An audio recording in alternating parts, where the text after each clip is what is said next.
release for Highland Council, and he is calling Mr. Norman Brockie, I believe. Although I'll maybe leave that to him. But just one other thing to mention. Mr. Gillis has been replaced by Amy Howard, who worked very hard on the document list, so I just want to say thank you very much for that. Okay, Mr. Finlay.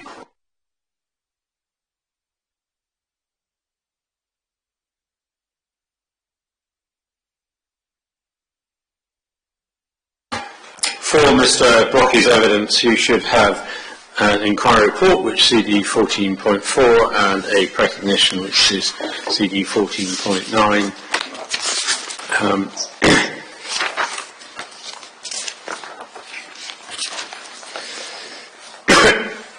Mr. Brockie was formerly a Conservation Officer, Planner of the Highland Council's Planning Department, and is retired in 2024 and is now acting as a consultant for the Highland Council. And he set out his other involvement and his qualifications in his report. Mr. Brockie, just a couple of corrections or to your report to begin with. In 3.4 of your report, page 8, you've used the wording in the 6th line that the visualization suggests that the proposal would tip the balance from a natural landscape dominated by the castle to one where a series of blades, tips, hubs will dominate views of the castle and the designed landscape. Do you see that? Yes, I do. And I think you used the same language you and Mr. Pools used the same language in the consultation response. You deal with that in your recognition at paragraph 22.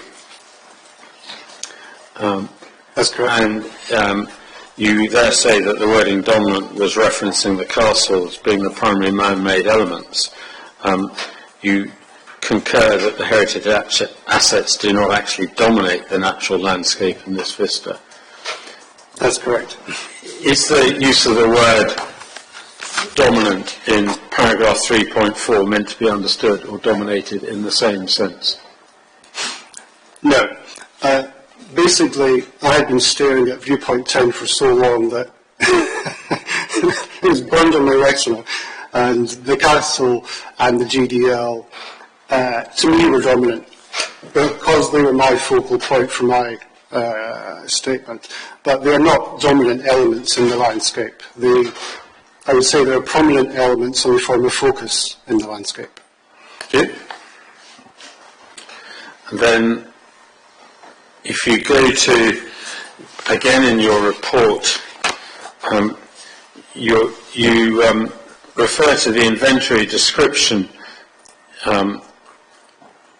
of the setting at 3.2 and 3.3 of your report, and you refer in 3.2 in the third line to the fact the castle is designed to be viewed from the loch. Do you see that? Yes. And you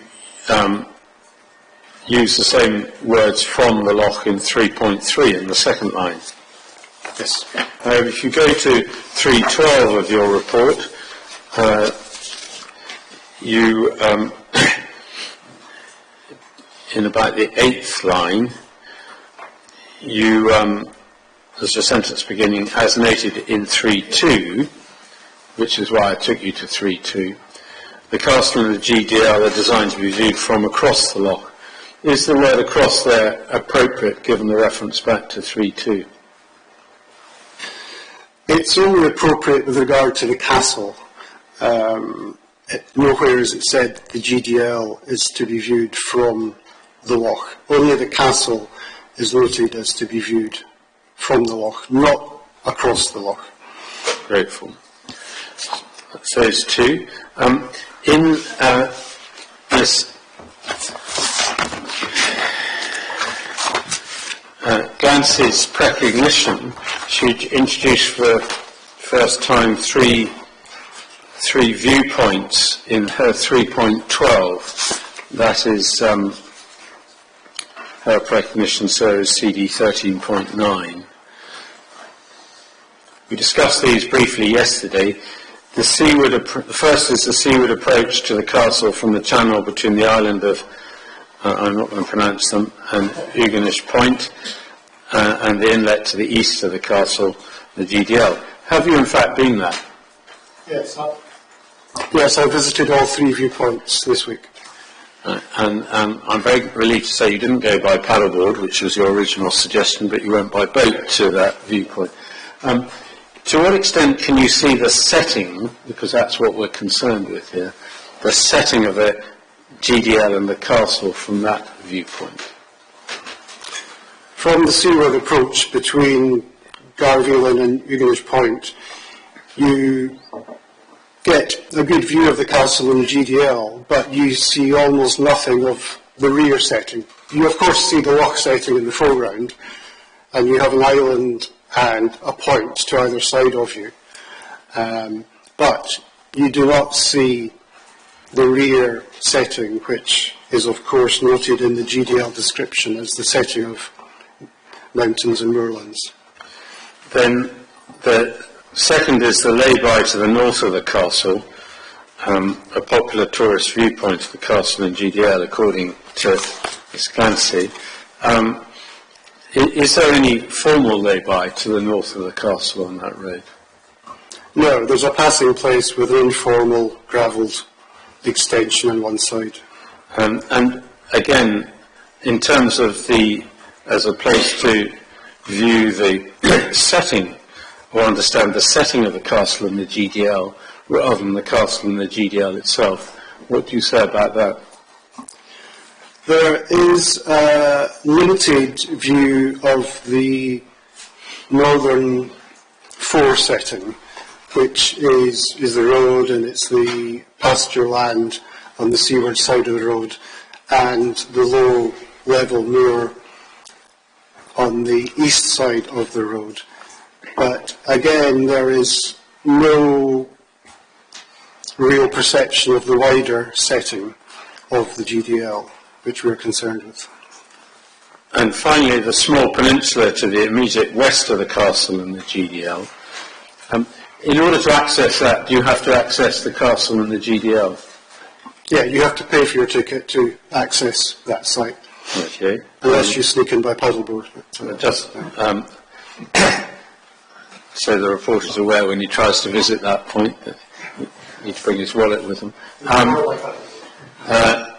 Again, more importantly, in terms of the setting of the castle and the GDL, what appreciation of the setting do you get from that point? Again, from that small peninsula, you will see part of Lochtenwagen, and you'll see the Garvelan Island, which form part of the setting. But because you're so close to the castle, because the GDL is so heavily wooded, you have no visibility of the wider setting of moorland and mountain at all to the rear. Now, in terms of the wider setting, the reporter asked a question, Ms. Clancy, yesterday about appreciation of Scottish castles, perhaps in general, and wider setting. In general terms, I can't precisely recall the terms of his question, but you may be able to. But in general terms, what would your answer to that general question be? I think what I took from his question and from my own perception of Scotland's historic landscape, you do often view castles and GDL sometimes at a distance. They are an integral part of Scotland's historic landscape, and they often form focal points. Some examples may be Duart Castle on Mull, and just next to that there's Torsay Castle and GDL.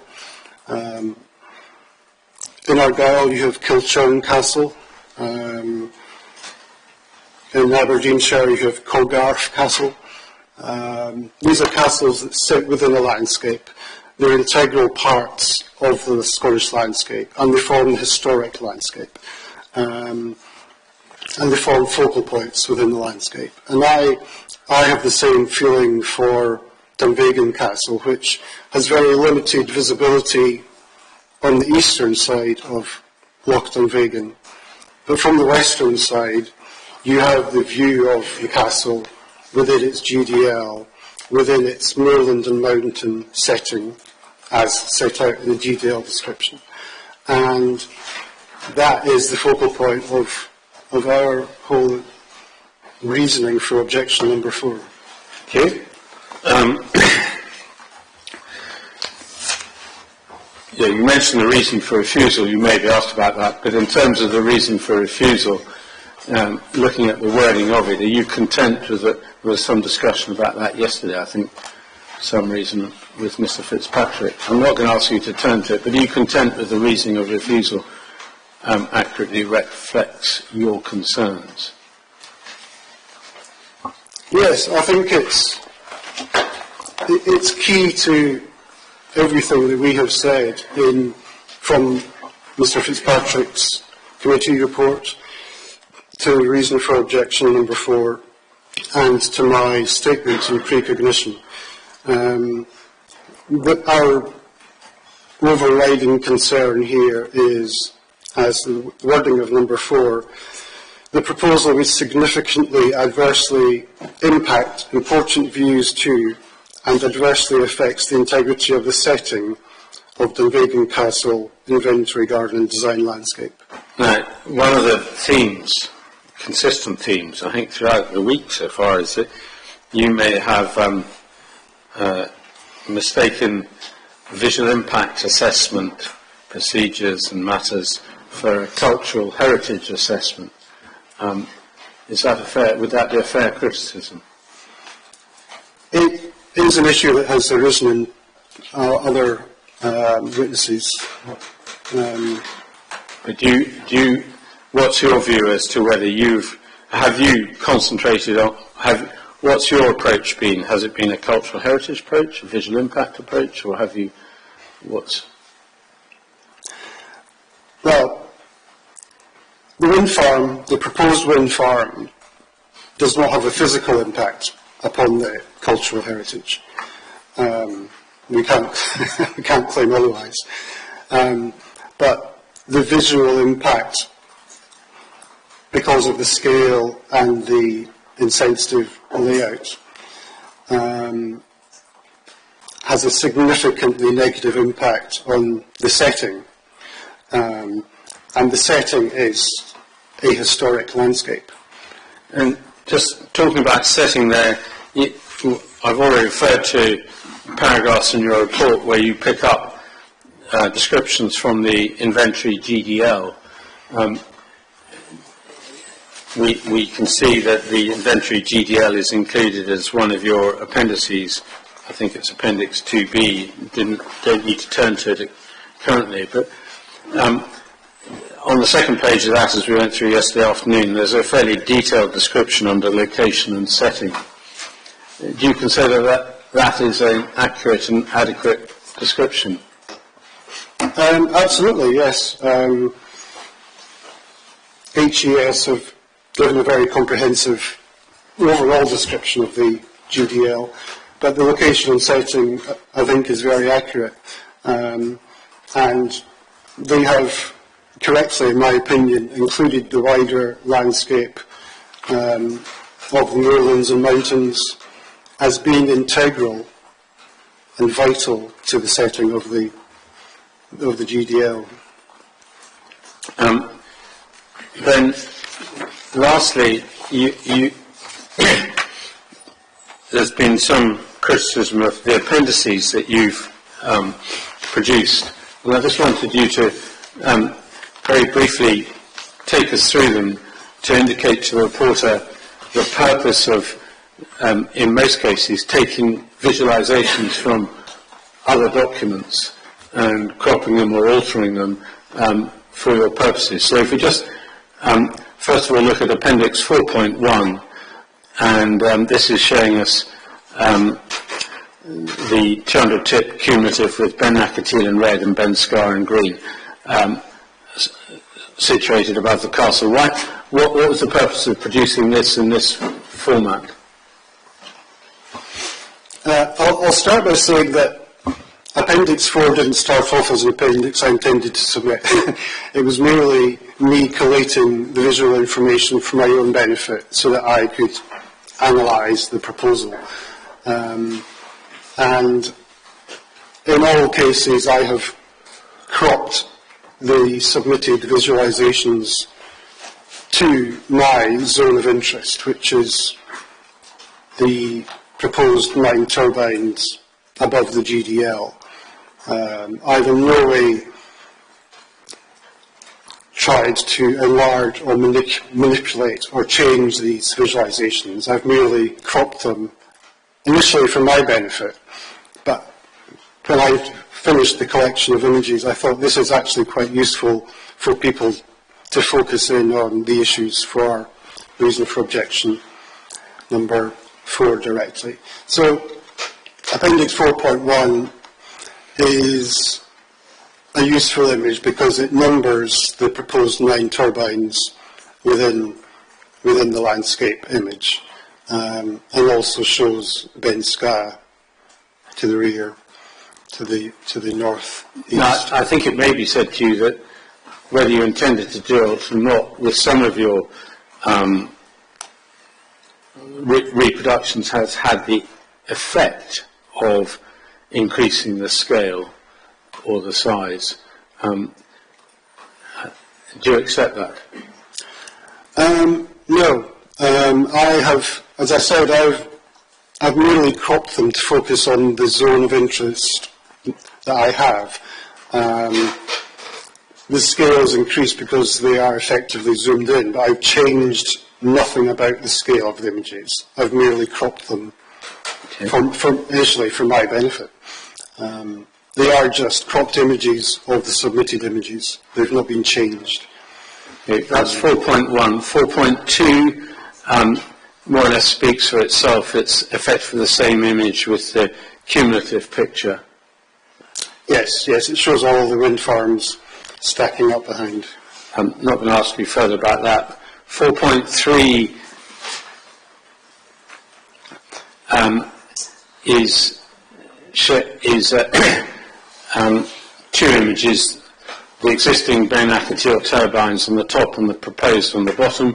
Again, I'm not going to ask you about that. You deal with that in your evidence and make the contrast between the two. Then in Appendix 4.4, there's a contrast between the 200-metre turbines and the suggested 180-metre turbines, which the latter hasn't formed much part of this inquiry so far, probably is unlikely to do so. Appendix 4.5, the extract in the top, it comes from I think the submitted photo montage, which is appendix, which is viewpoint 10H, I think it is. And what you've, well, perhaps you'd explain in your own language why you've manipulated the image in the bottom part of that page. Yes, I was very concerned by the viewpoint 10 images in that the bleaching out of most of the turbines took away the visibility completely in some cases, and did not actually give a perception of the scale and visual impact of the turbines. Interesting that in Appendix 4.1, which is the red image, where all the turbines are the same colour, you do get the complete visual impact. But in these images, where most of the turbines are bleached out, it's to my mind, in my opinion, it's misleading and does not give an accurate visual impact of the proposed turbines. So what we did, I didn't actually do this myself, one of my colleagues at the council did, was to copy the grayscale of the top image, and I think it's turbines 3 and 6 which are the most visible and are in the darker grey. So my colleague copied exactly the same tone of dark grey as was already used in the image, and did all the turbines in the same dark grey, just to give a full and flat and consistent visual image of the 9 turbines. Okay. And then I think the last 2 appendices are the viewpoints from the Ben Scar applications, which are taken from a slightly different viewpoint, as we can see on the extract from the OS plan on the right. The red arrow showing where viewpoint 10 is, and the viewpoint obvious where the Ben Scar viewpoint's been taken from. So is this appendix 4.6? 4.6. Yes, I included the Ben Scar images because the applicant has showed Ben Scar turbines in the image which I've included in appendix 4.1, and that alerted me to Ben Scar, which I wasn't actually aware of at that time.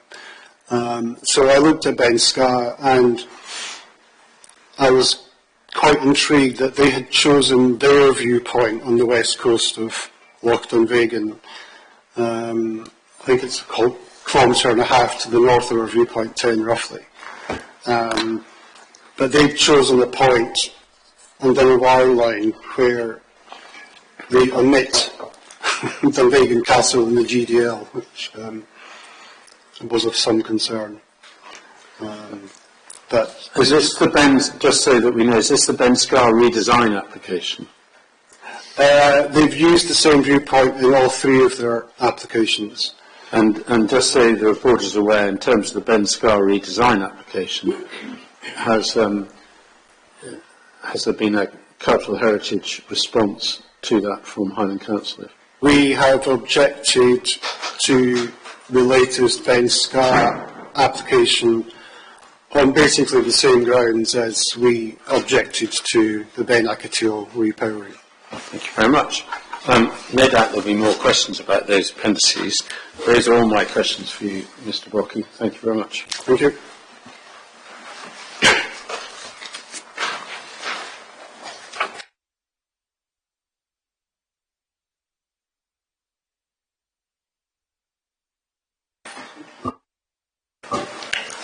So before I start, I wonder if I could have a brief adjournment to discuss with Ms. Kelly the evidence that has just been given this morning. Her evidence, the inquiry reports were lodged a few weeks before the precognitions, and Mr. Brockie hasn't included this evidence in his precognition, so therefore wasn't addressed by my witness in her precognition. She did address his initial evidence and the images. As you know, she was specific about the percentages. I think there's a matter of fairness. I should have the opportunity to discuss that. Well, I'm not going to make a ruling on that, but I'm happy to make give you an adjournment for, how long do you need? 10 minutes?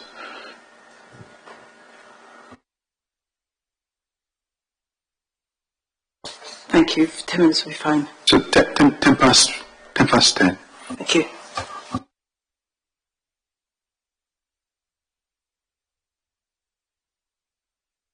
I did have one other thing to mention that I forgot this morning. Last night I sent to Chris Kennedy, the case officer for distribution to parties, a list of the places I've been on my site inspection so far, and a list of the places I was proposing to go. So I'm looking for comments if anyone wants me to visit anywhere else, and it occurs to me that I had forgotten a number of places that I need to go, which is one of the reasons for asking for comments. But among those places are the the points, or two of the points that Ms. Clancy mentions in her recommendations. I need to go to Dunvegan Castle and look at the setting from the road to the north and and in front of the castle as well. I can't promise to go out onto the loch. I don't have my paddleboard with me, so I do have swing trunks. So see. There wouldn't be a first. In the Loch Fyne inquiry, he was reportedly seen secretly swimming at night.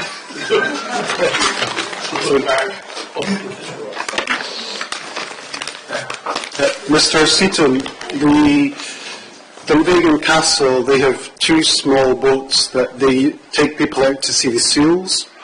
Actually, the viewpoint at the peninsula just to the west of the castle, there's the listed laundry building. There's a little shed for the boat trips there. So as you'd be at the peninsula anyway, you can possibly ask if you can go out in one of the seal boats to see that view. That's very helpful, thank you.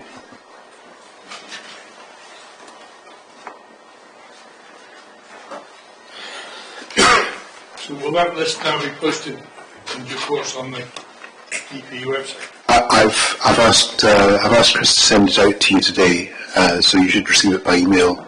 Thank you.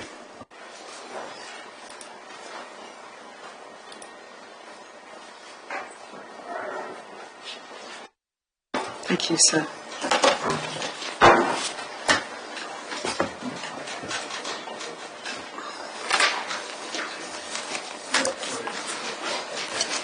Good morning, Mr. Brockie. Good morning.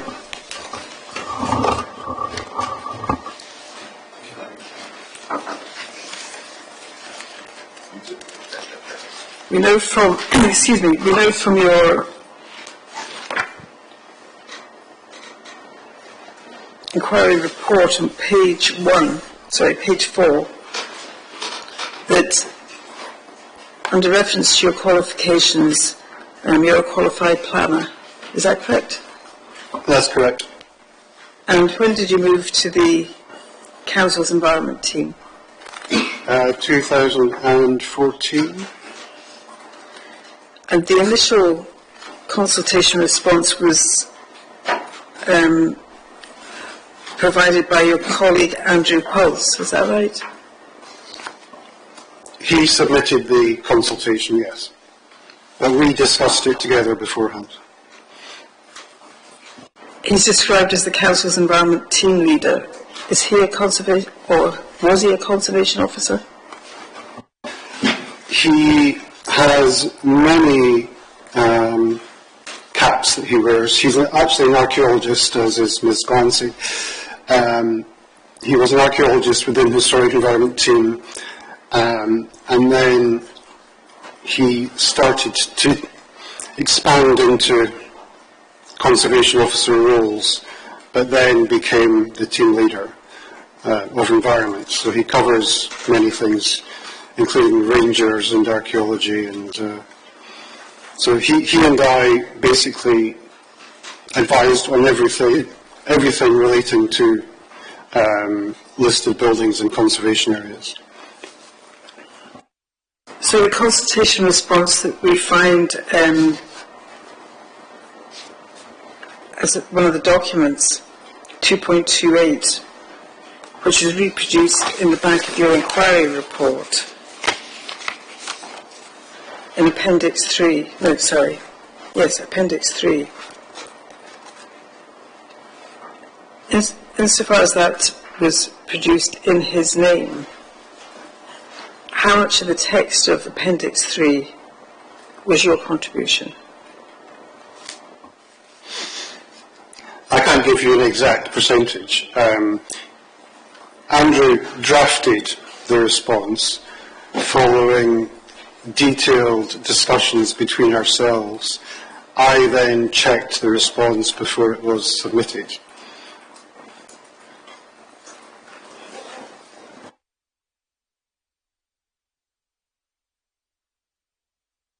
As I understand it, there was then a further response from the Historic Environment team in April 2025.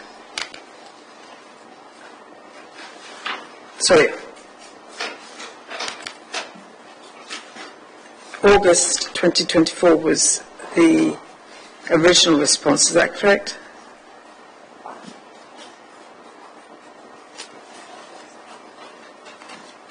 That was our main response. That was our main response. It went to committee in August. It went to committee in August. Right, so that was prepared. I don't think it's dated, is it? Mr. Poole's response.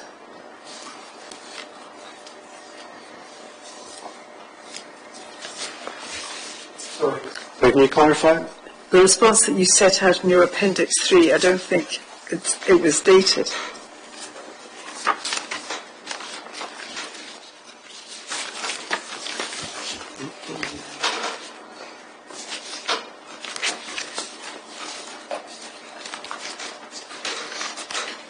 Well, I've said in 1.3, see Appendix 3 for a full response on the 30th of July. Well, if we look at the original document, which is 2.28,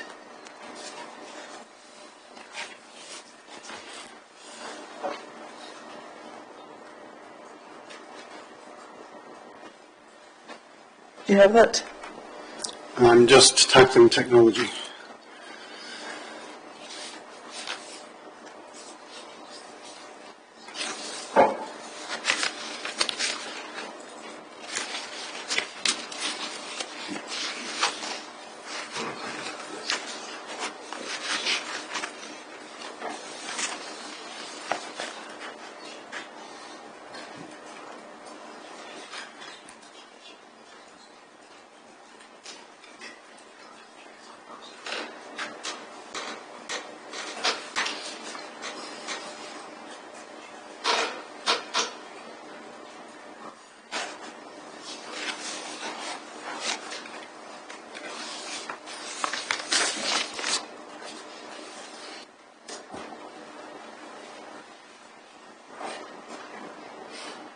Mark, do you know which file that will be in?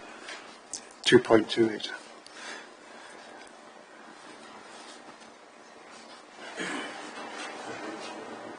Sorry for the delay.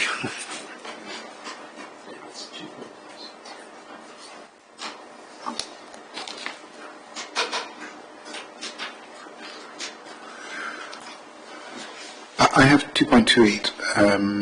It doesn't have a date on it that I can see, but is there? That's the point I think accept that. Thank you. Oh, I got There's no data on 2.2. Thank you. Now, as you advised, this was framed by Mr. Powles, and you read over it and agreed with it. I helped him in the process, yes. And it was also or it has also been incorporated into your report, hasn't it? That's correct. We find that in paragraphs 3.3 and 3.4 and into 3.5. That's correct.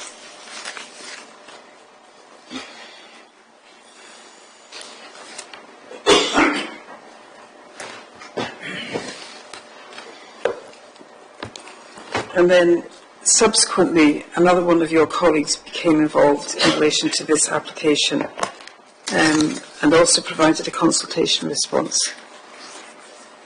Mr. McGlynn, for the purposes of the March 2025 report. Have you seen Mr. McGlynn's response? What's the number of the document? Sorry, I'm just finding that.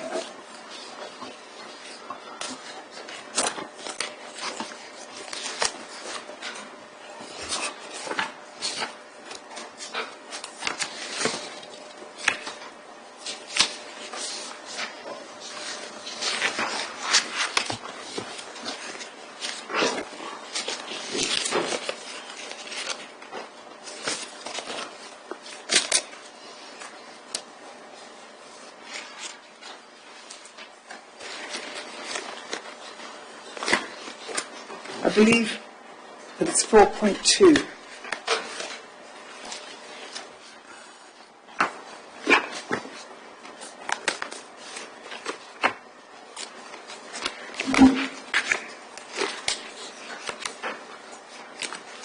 If you just bear with me, I'm checking that. 4.2 is the report to committee, but there may well be a reference to a Mr. McGlynn within it. I have seen in the paper documents the actual response from Mr. McGlynn.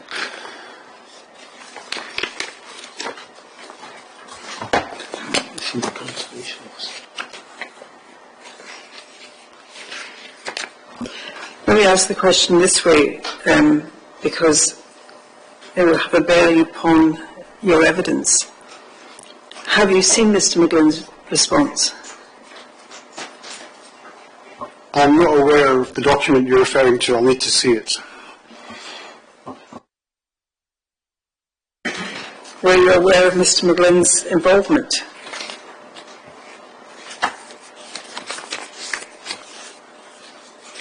Mr. McGlynn was not involved in our submissions.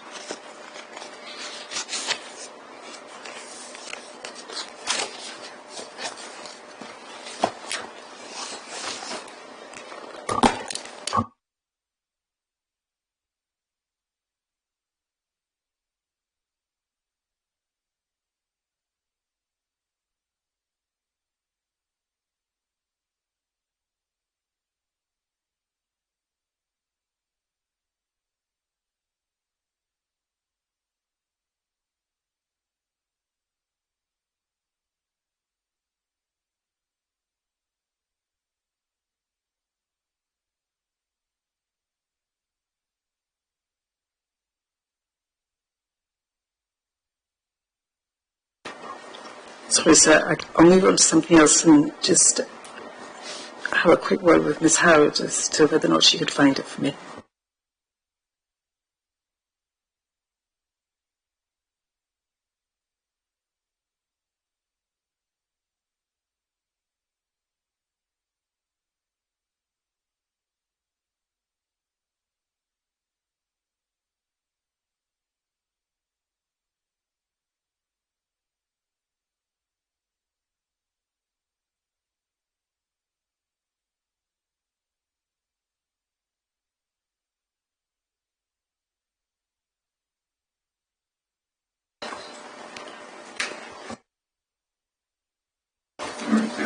At this point in time,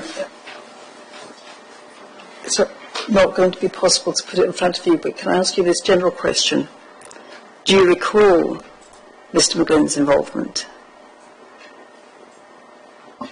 Mr. McGlynn and I have discussed the case. He is my replacement conservation officer at the council. We have discussed it, but I wasn't aware that we have any written submission from him.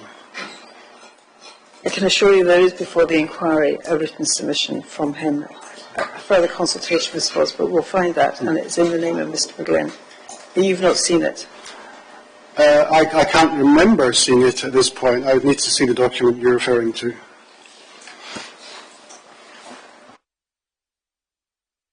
I do have a very bad memory, so...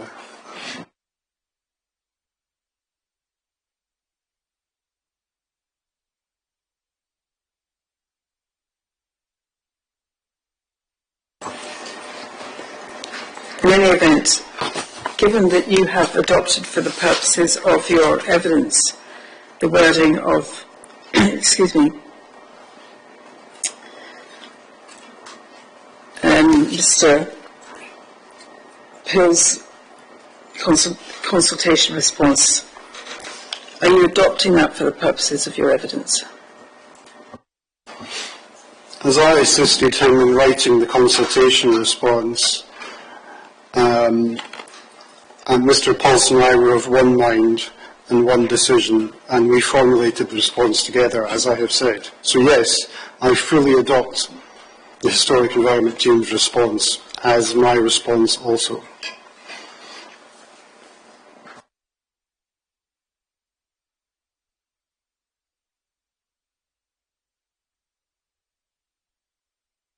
And since that response went in, have you ever given consideration as to whether or not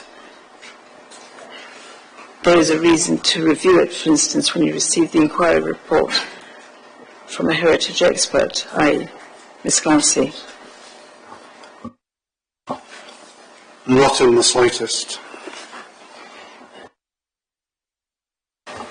So, is it fair to take from that response that you were firmly wedded to the objection at that point in time? I've had no reason whatsoever to deviate from that. Am I correct to understand that so far as the planning authority is concerned, listed buildings and GDLs, they're generally, well, they are regarded as being of national importance. Is it not the case that in terms of guidance, planning authorities are not expected to form a view on national interests? They're reserved for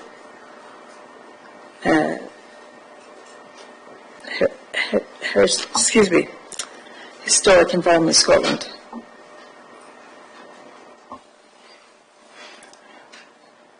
Heritage Environment Scotland have an opportunity to consult on A-listed buildings and GDLs, and B-listed buildings actually.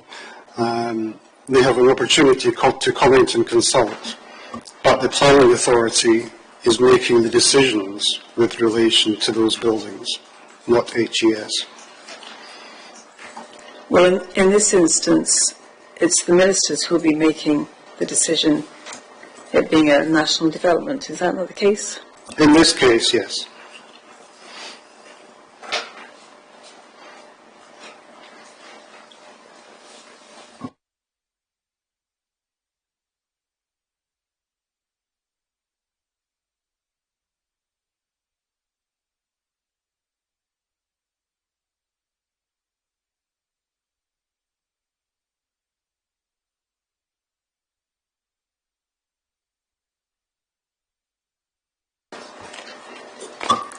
Is it fair to deduce from your evidence that up until you received the report from Ms Clancy, you hadn't given detailed consideration to the managing change policy document? Which document in particular? The managing change and setting. The one that I reference in my statement. Yes. So obviously I had read. No, if you listen to the question, you hadn't given detailed consideration to the guidance. I had given detailed consideration to the guidance, as I point out in my statement.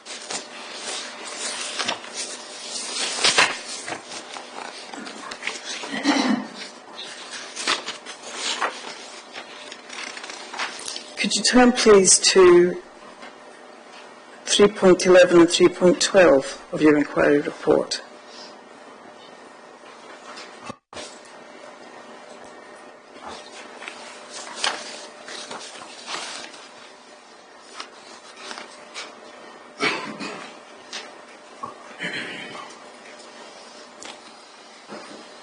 So far as there's reference to managing change in the historic environment, I think that's a separate document. It's not the same as the setting document. Is that correct?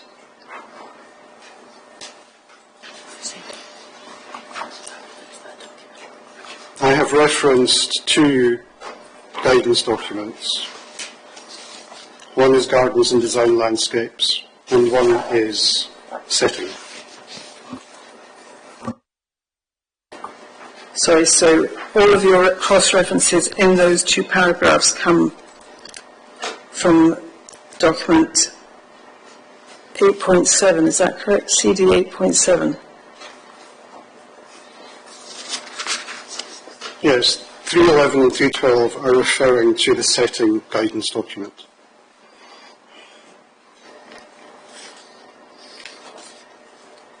You refer to page 5, which discusses setting in general terms. you don't make any reference to paragraph 2,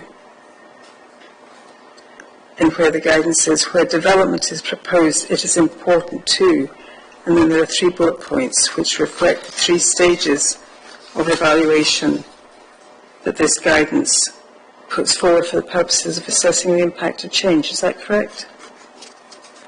That's correct. Why did you miss out paragraph 2?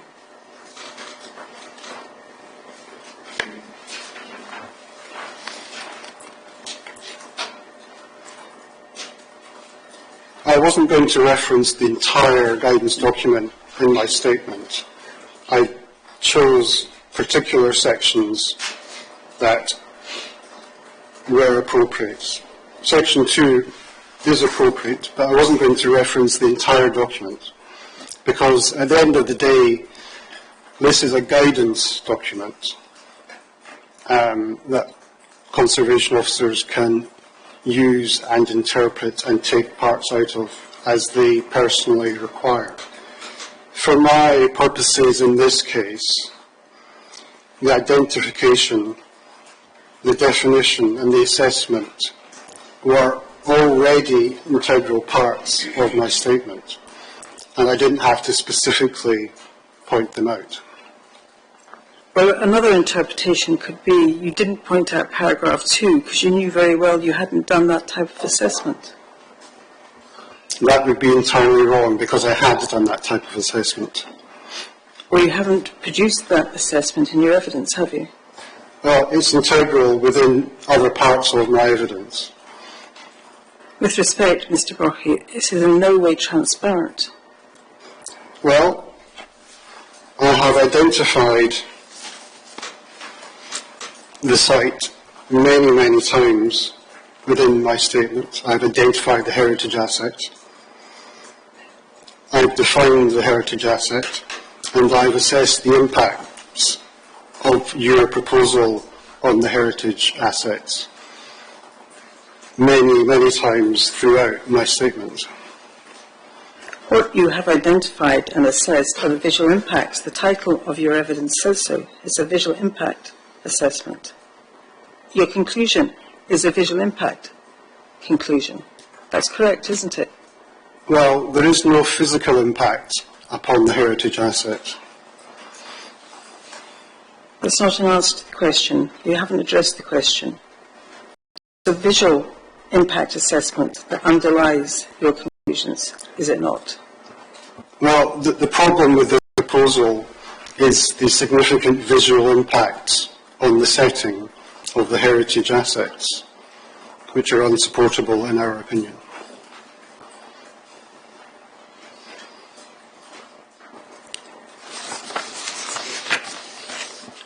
And then just to go on from paragraph 3 and paragraph 4, in 3.12 you refer to page 6,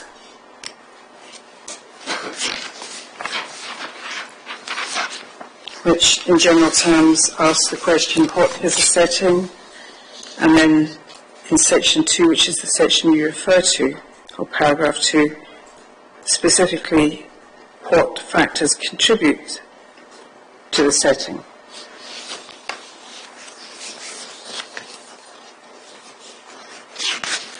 And apart from that, I think I'm correct in saying they're the only parts of this guidance document that you refer to.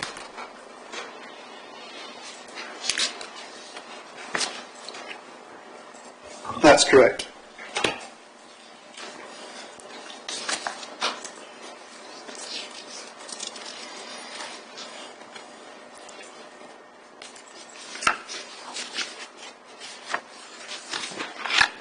And then section 3, which is specific to assessing the impact of change,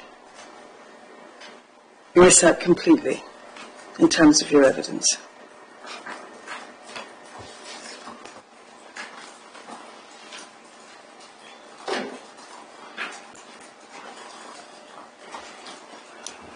Those elements are, as I've already said, identifying historic assets, defining and analysing the setting, and evaluating the potential impacts are all factors that run through my statement. They are inherent within my wording and my submission. I have not ignored these, I have applied them consistently. Well, you say so, but we can't verify for ourselves that that's what you've done. We can't verify from your evidence that you have clearly properly applied this guidance, can we? I would disagree. It's inherent within the whole statement. Whereas in contrast, Ms. Glancy has clearly, transparently explained her approach to these 3 stages, and she's given specific attention to stage 2, how to define and analyse the setting, which is much more precise than your approach to defining the setting. Her approach in setting out her statement is different. That's true. And she has analysed these 3 stages of this guidance document within her report. But at the end of the day, she has entirely missed the point and not assessed the setting of the GDL. That's your opinion, which we'll come back to, but I would suggest that she has had specific regard to the GDL. Did you miss that in her assessment? We would disagree entirely because she has not assessed the setting of the GDL correctly relative to the definition of the GDL. Is this what you refer to as the wider setting?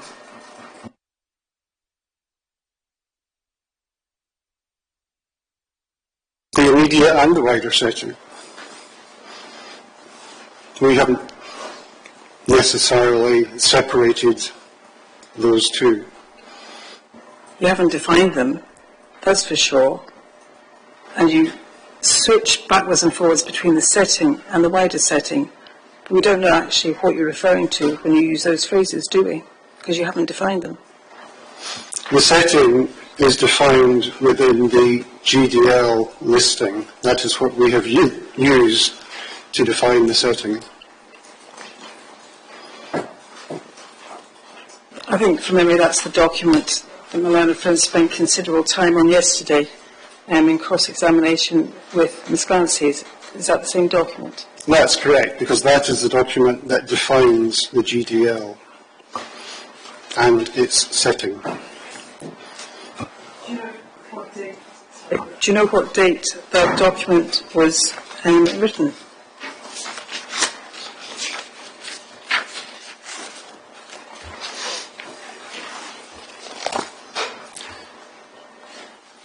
The GDL description dates to the 1st of July 1987.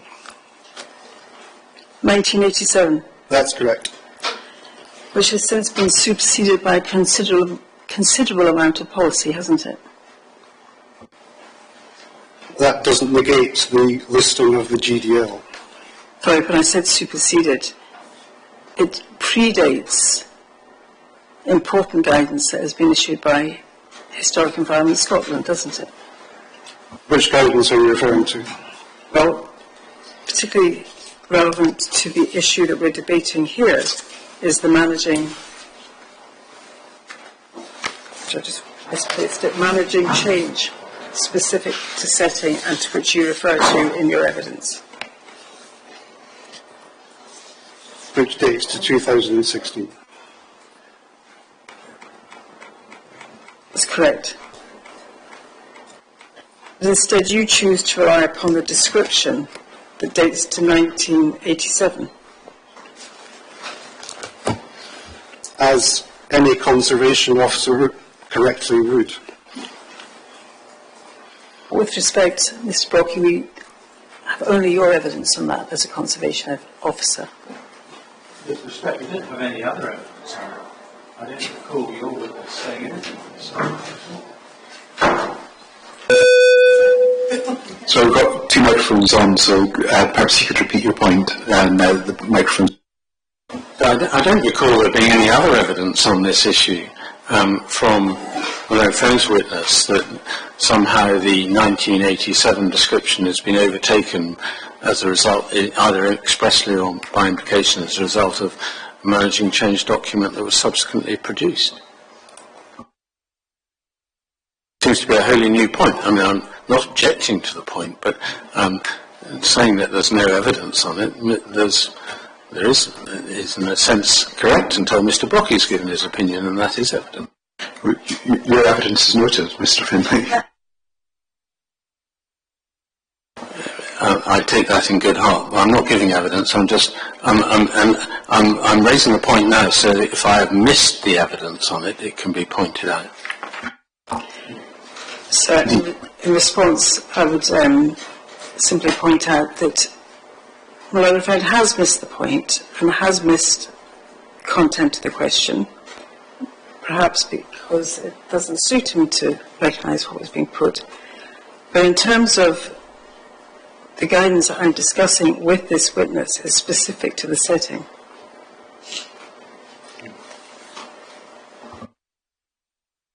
I will respond to that because it's an intemperate attack on counsel. I haven't misunderstood the question. I completely understand the point that the guidance postdates the description. Whether the issue is whether the general guidance in some way invalidates or undermines the description in the earlier document. The point I was making was that there's been no suggestion that it had done so until now. Yeah, I think I've understood that point.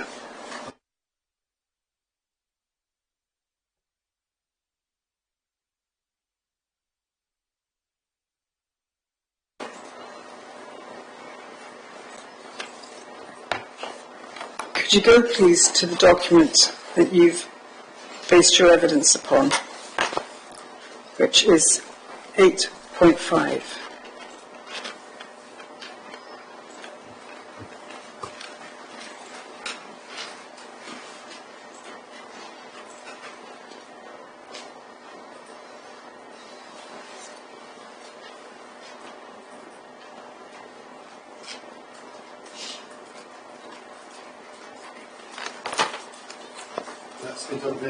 That's the Dunvegan Castle listing. Yes.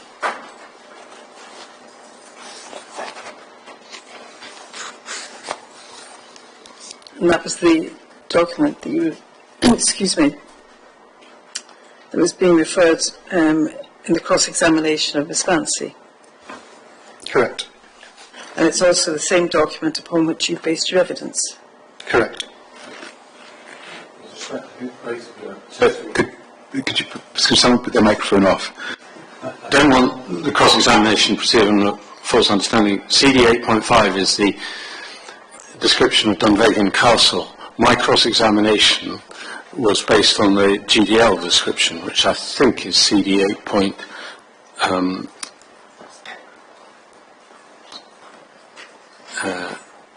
is the GDL. Is the GDL. My apologies if that's correct. Yeah. Got that wrong. Yeah, no, it says that at the top here.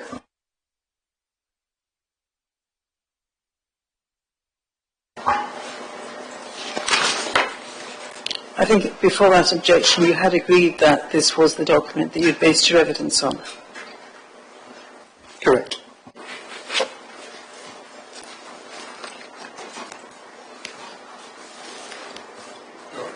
And from my review of the cross-examination of Miss Clancy, the factors that you referred to in your evidence, I think, were the level of interest under architectural heading. That provides the setting for an A-lister building, correct? Well, I've referred to many of these sections. I've referred to architectural, scenic, nature conservation, and location and setting.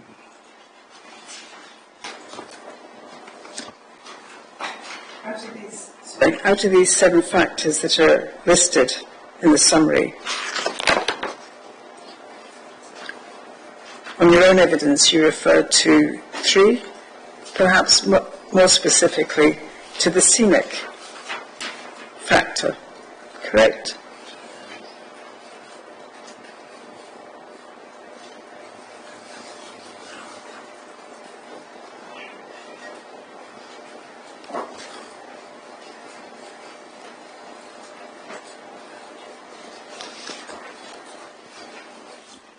Well, as I say, I've referred to scenic, nature conservation, and location and setting. But all of the document is relevant to the understanding of the GDL and its national importance.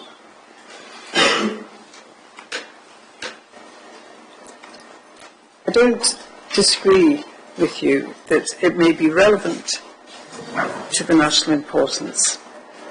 But insofar as it seems to have formed the basis for your assessment, that is not what you're encouraged to do in terms of managing change guidance, is it? Managing change guidance is... Putting it aside and ignoring it for the purposes of doing an assessment that is supposed to inform the determination of an application. That is applying the generalised guidance as you think is appropriate to a site and your understanding of that site.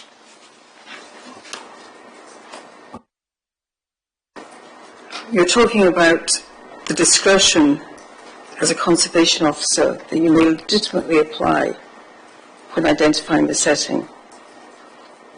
But in terms of the importance of that guidance, for the purposes of you advising the planning authority to assist in the determination of a planning application that relates to the historic environment, that has been superseded, hasn't it? Just simply looking, just simply looking at the listing has been superseded. You have to do more than that. And if you could turn please to page 3 of the document. I'd say first, it has not been superseded by the guidance document. That is completely incorrect. Didn't make myself clear enough. The listing is a relevant document to the consideration of a historic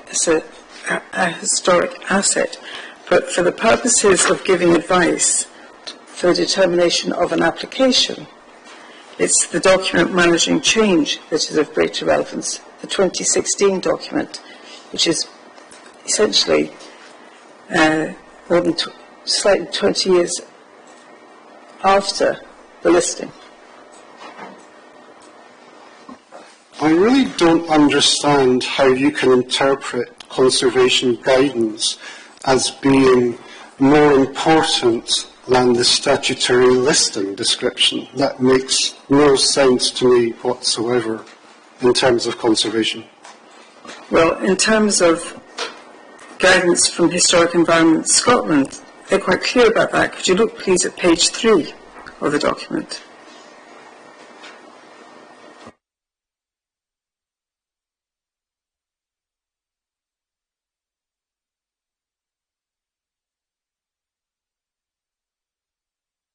Sorry, we see that this provides a brief explanation as to how to apply government policies.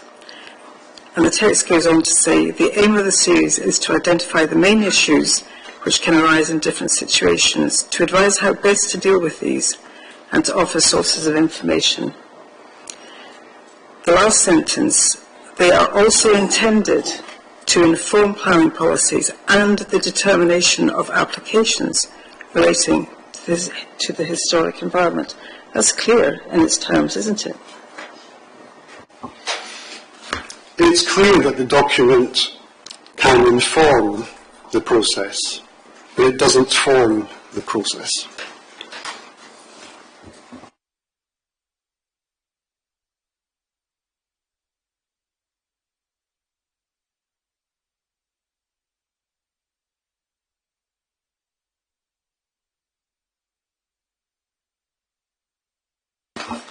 Over to page 4 and the introduction. This note sets out the principles that apply to developments affecting the settings of historic assets or places. The document that you rely on doesn't set out principles, does it?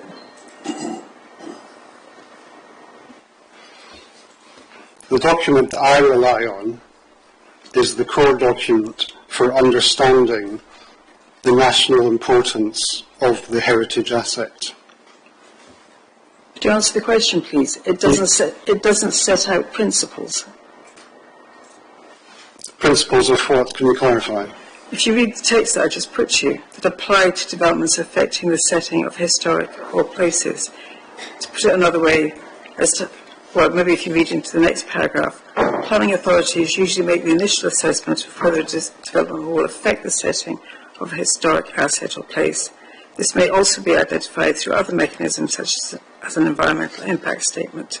And that is what the applicant did through their environmental impact assessment in terms of identifying what should be assessed, which Historic Environment Scotland accepted, didn't they? I'm not going to comment on Historic Scotland because they have not commented at all on the heritage assets which they designated. I cannot comment for them in any way. To look at paragraph 1,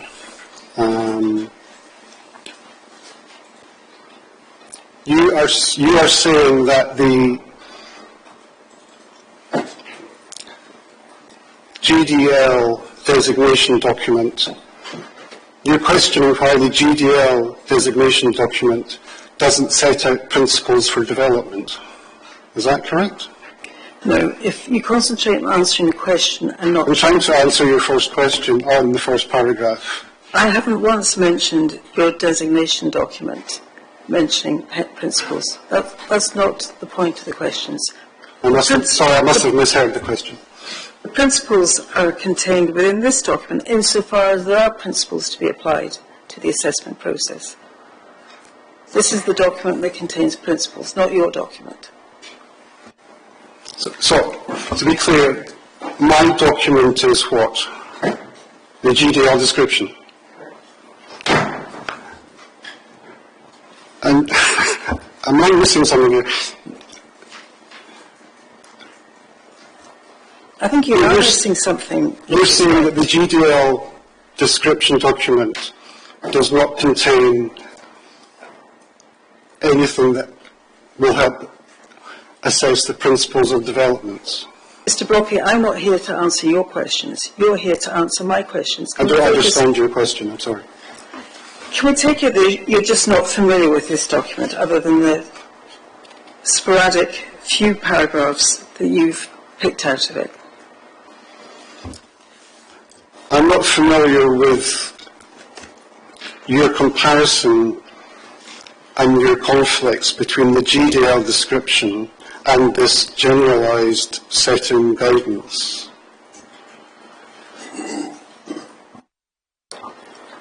So I think I will primarily deal with this in submission, subject to one more question. Have you ever carried out an assessment in accordance with the guidance in this document, using the staged approach that Ms. Glancy used? Yes, I have, and I naturally did it in this case, but I didn't set out the statement exactly in those paragraphs.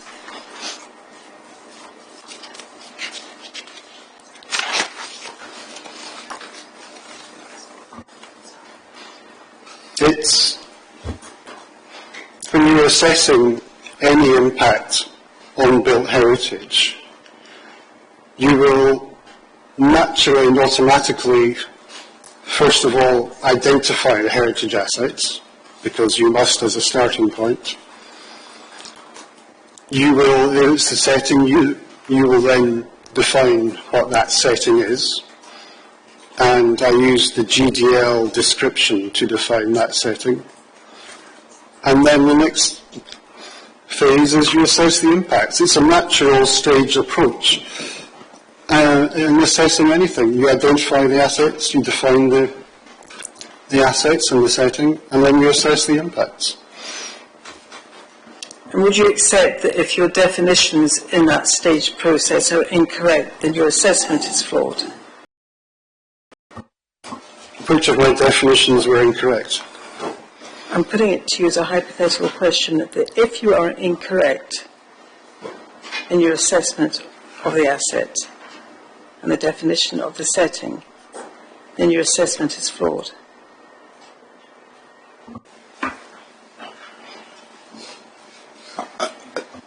you be more specific where I have been incorrect? Well, Mr. Brockie, I don't think it's a very difficult question. I think it's a straightforward question. Well, hypothetically, if you get the first stage wrong, then yes, the whole process would be wrong. Whoever was doing it.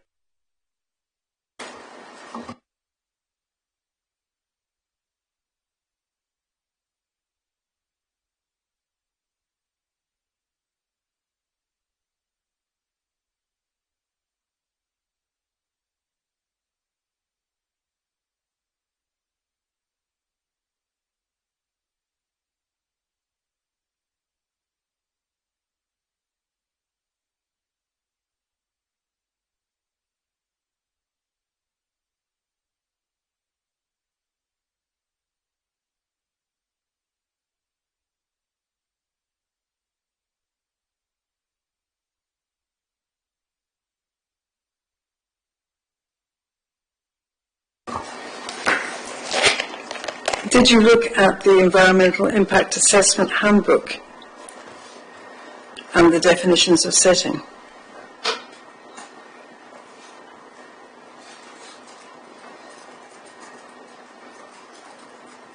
Can you remind me what CD number that is so I can check? Could you just answer the question first of all? Did you look at that document? Did you have regard to that document and the definition of setting? I can't remember. Can you tell me the CD number and I'll check?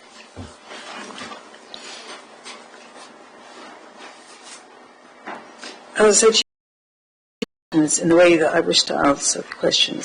And I want to know whether you did or did not, without you looking at the document. Well, I think you've had an answer to that. Mr. Brockie says he can't remember. Thank you, sir.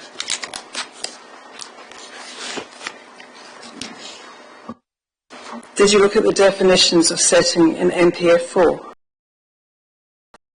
Yes. And what did you take from that? Well, we used NPF 4 as the core reasons for our objection.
Would you accept, given your experience in development control, that the applicant's consultant was entitled to rely upon the fact that neither HES or the Highland Council raised any issues in scoping about Dunvegan Castle? Sorry, can you repeat the start of the question? Would you accept that the applicant was entitled to place reliance upon the fact that neither HES or the Highland Council raised Dunvegan Castle and GDL within their response to scoping? At that point, when we didn't have visual information, yes. We were entitled to rely on that. Well, you had to. But the council had no visualisations to realise there would be an impact at that point. And to be clear, specifically, what you have identified in your evidence is a visual impact, the significance of which is in dispute. Correct.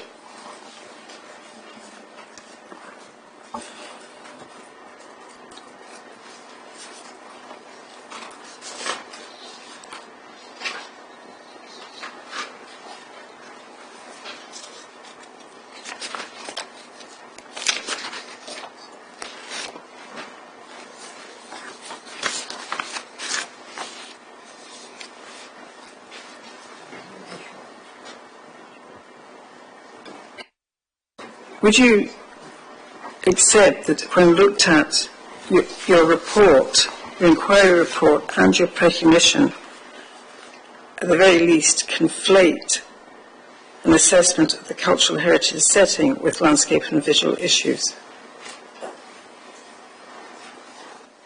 Conflate, can you? Conflate, yes. I don't know what that means. Mix up. Sorry, can you repeat the question using mix-up? Would you accept that the council, as reflected in your report, mix up cultural heritage setting issues or considerations with landscape and visual issues? No. It does rest, though, upon what is a visual assessment. That is the basis of the objection, a visual assessment. Well, the proposed turbines do not have a physical impact on the setting of the heritage asset, but they have a significant visual impact, an adverse impact on the setting and the integrity of that setting, and thereby on the cultural significance of the historic landscape. And the setting, as you refer to it, is not defined. It's described. You purport to describe it, but it's not defined by you. The setting is defined within the GDL description. That is the setting we have used for our definition. So do I take from that that you are treating the setting as being the GDL gardens? No, the setting as defined in the GDL description is the wider landscape of loch, islands, moorlands and mountains.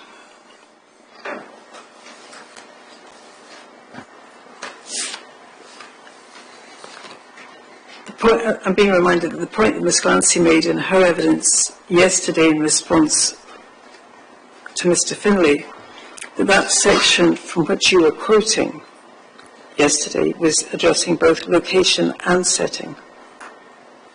Do you accept that? It wasn't just addressing setting or describing setting. It was addressing both the location, describing the location, and addressing the setting.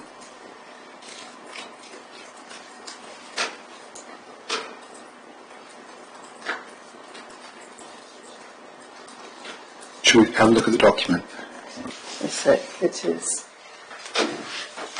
8.5. got that, Mr. Brockie, yeah? Yes.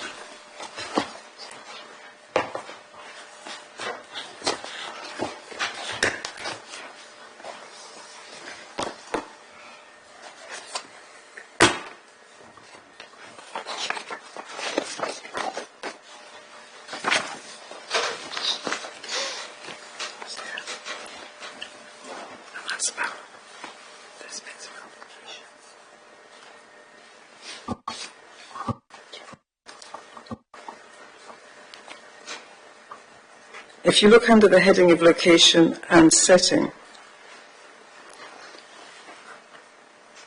do we see from the second sentence at the top of the second page? The site is bounded on its other western side by the loch. Reading on, Knockmore rises steeply to the east of the castle and the lower slopes are planted with coniferous woodland. Then there's reference to the burn of Aroan Dube, if I've got that correct, which cuts down through the woodland and enters Dunvegan Loch in the small bay. It's a description of the location, isn't it?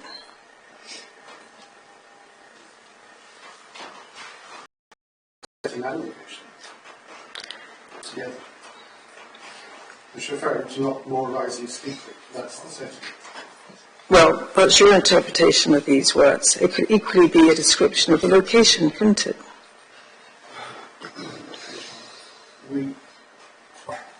We may interpret them differently, but my interpretation is that that's referring to setting. And then the sentence that begins with, the setting provides, is specific to dramatic views of Dunvegan Loch and its coastline and the small islands in the loch. The woodlands are an important scenic feature being different to setting. Do you accept that?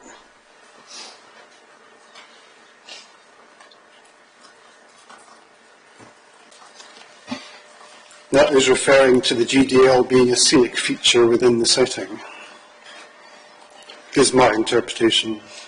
Do you accept that scenic feature is different to setting?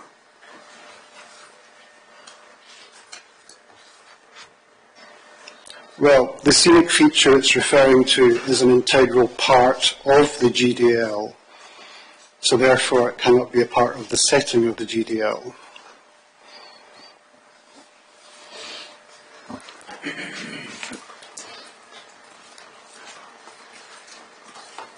Well, in terms of that, there's reference to coniferous woodland and there's reference to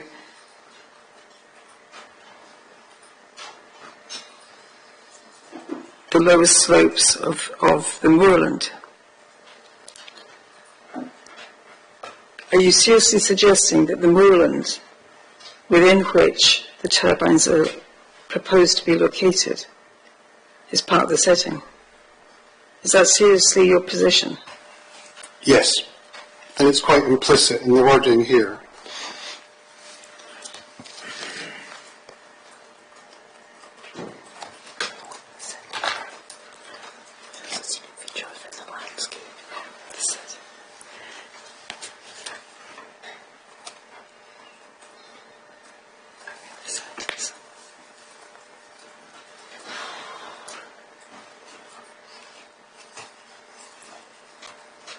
The sentence that I was putting to you that begins, the woodlands are an important scenic feature in the surrounding moorland and mountain landscape. So that's quite clearly a description of scenic features within moorland and the mountain landscape, not within the setting.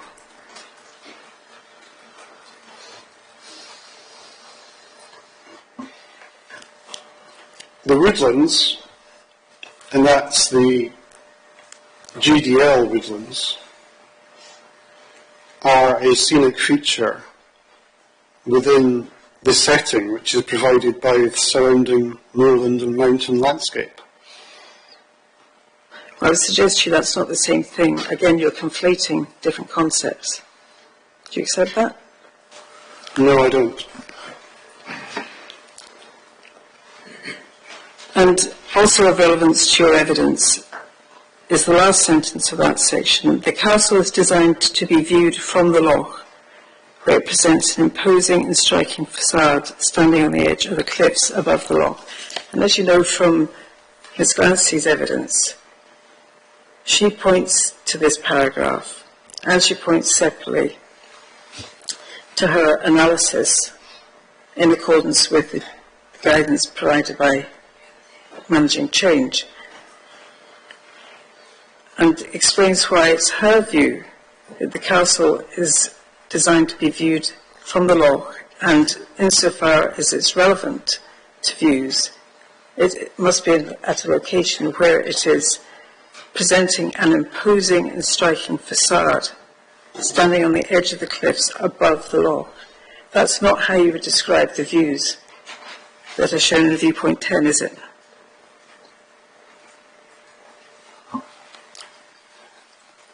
The Council's reason for objection number 4 is relating to the setting of the Dunvegan Castle GDL. We are talking about the impact specifically on the garden design landscape. We are not looking at the castle in isolation, as Ms. Glancy is in her reports. The castle, the A-listed castle, is an integral part of the GDL, but we are not looking at it in isolation. The castle may be designed to be viewed from the loch, but the GDL is only fully appreciated as defined here within the wider landscape.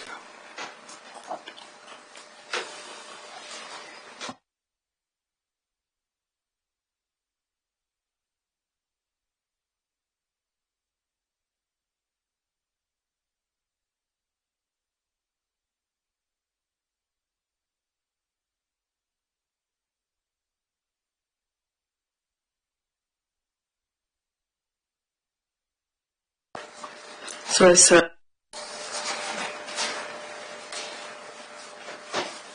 I'm looking for a reference. If I could just have a moment to do that, would it be a good time to have a short break? Yes, of course. It looks like, 11:10, that'd be grand. Have 10 minutes break? Is that, or should we have, 10 minutes I think, it's until 20 past.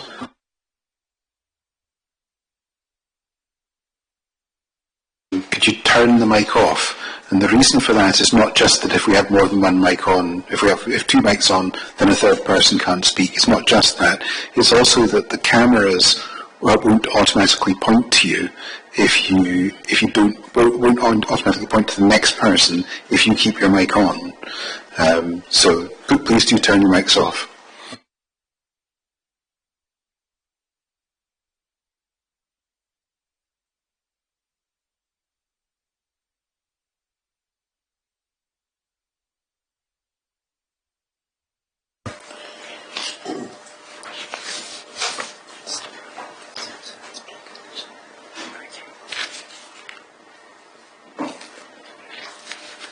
Regularly, as we have noted,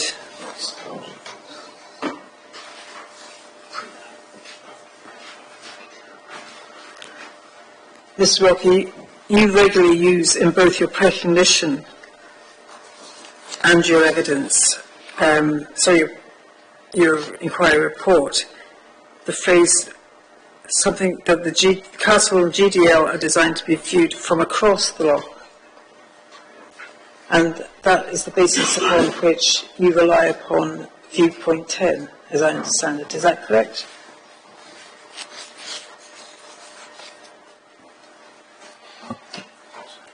Mr. Finlay has already countered the slight anomaly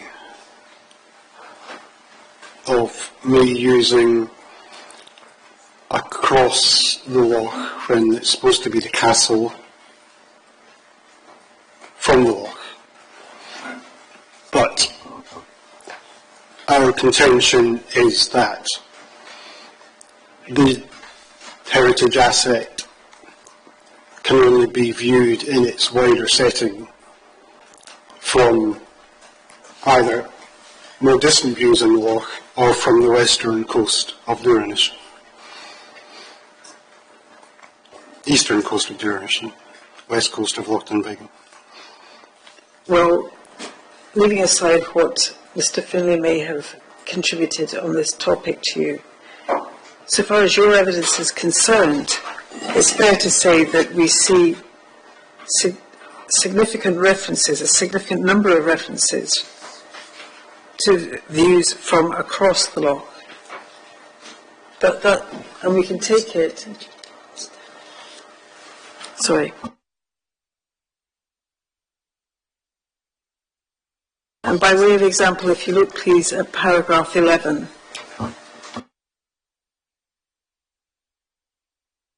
of your recognition.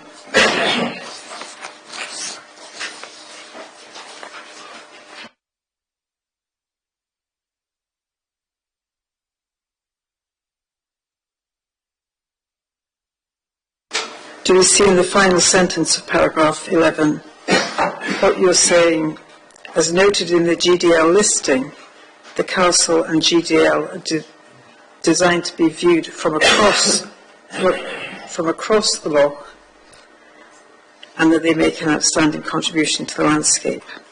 Could you look at the listing, which is CD 8.5?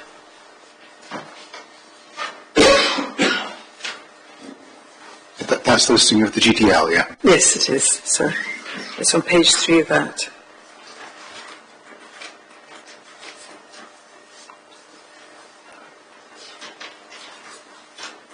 Yes. And I think this is a point that comes out from Miss Glancy's evidence. She makes reference to this in hers.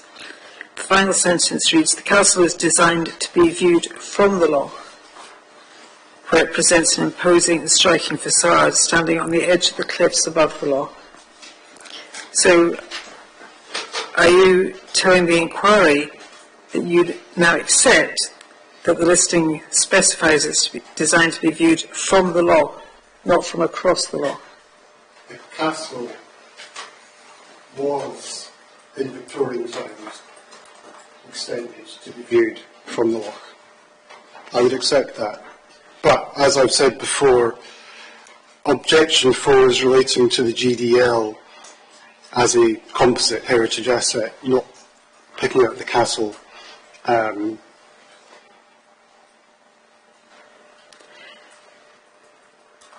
Leaving aside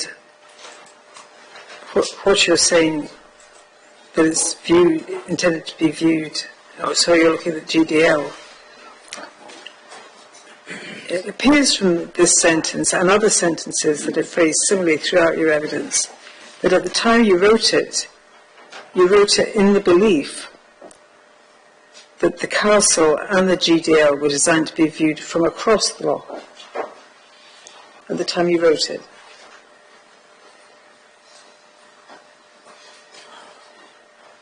My understanding is that the castle and GDL as the composite heritage unit are best viewed in their wider setting from across the loch. That isn't an answer to my question, Mr. Rocky. At the time that you wrote your evidence, you believed... Mic from Mr. Rocky, if you wouldn't mind turning it off. Oh, sorry. Thank you. At the time that you wrote your evidence, you were under the belief that it was designed to be viewed, the castle and the GDL were designed to be viewed from across the loch. That was the basis upon which you wrote your evidence.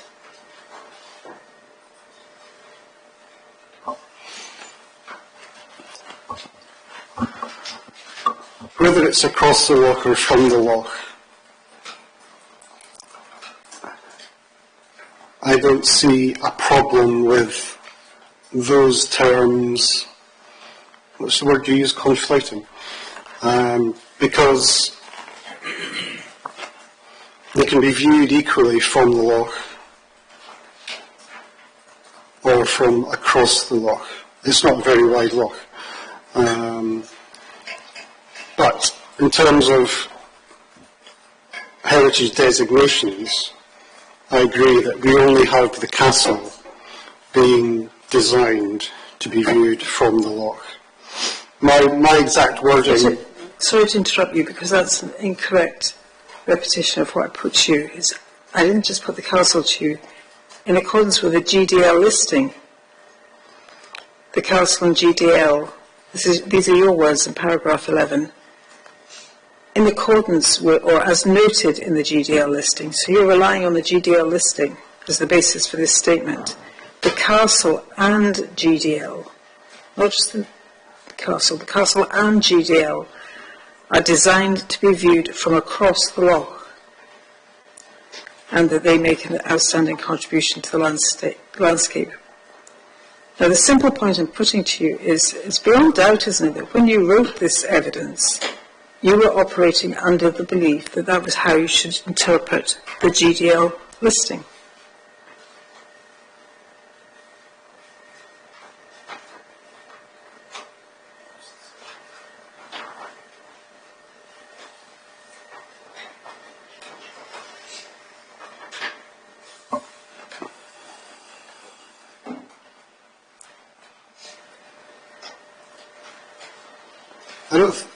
I don't think there's a huge difference in from or across in this case. So my interpretation of it, and as you say, my understanding of it at the time, I don't think there's necessarily a conflict between from or across. It may be you may be picking up that I have misunderstood the exact wording of the GDL listing at that point, but I don't think there's a huge conflict in across the loch or from the loch specifically. That may be your point of view, but it is one of the reasons why you contend that viewpoint 10 leads you to the conclusion that there would be significant adverse impacts, because you're believing, at the time you wrote your evidence, you're believing that these assets were designed to be viewed across the loch, and therefore you consider viewpoint 10 to be of relevance. That's a fair summary of how you were operating in preparing your evidence, isn't it? But in my preparation of the evidence, as I've said, I don't hold a great definition between from the loch or across the loch, because I think both are applicable in this case. And in my head, when I was assessing this and writing my statement, I didn't have a huge difference between from the loch or across the loch. Well, one very obvious difference, if not to you sitting on this side of the room, is you have to read the full sentence. Viewed from the loch, where it presents an imposing and striking facade, standing on the edge of the cliffs above the loch. Now, you would not describe the facade that you view from viewpoint 10 as presenting an imposing and striking facade, would you? No, but we, in our whole statement, our whole position and our objection number 4 are not focusing purely on the castle as Ms. Glancy generally does. We are focusing on the setting of the GDL as a composite heritage asset. Mr. Brockie, that's just not correct. If you look at that sentence, you specifically list the listing, the castle and the GDL as being designed. There are the two main components, not all the other components that you list as part of what you describe as a heritage grouping. At this point in your evidence, you're looking at the two main components. That's the case, isn't it?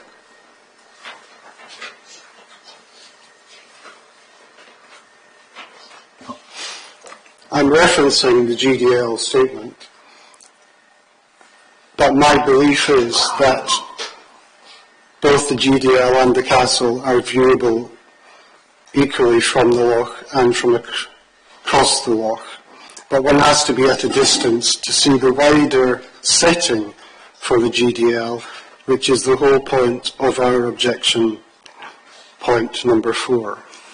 Well, that statement is, again, just wrong. If you look at viewpoint 10, you don't see the GDL, do you? Not in terms of in and around the castle. You don't see that part of it. All you can point to is some wooded policies. The GDL is clearly visible and distinguishable from viewpoint 10. Have that in front of you, please.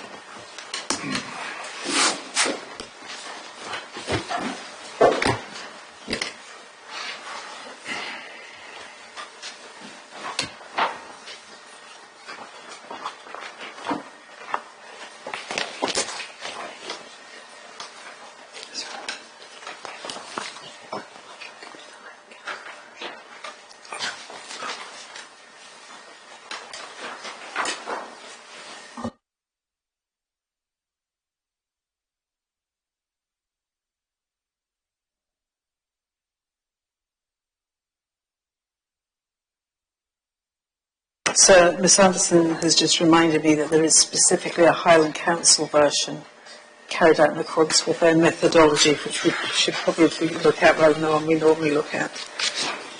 It's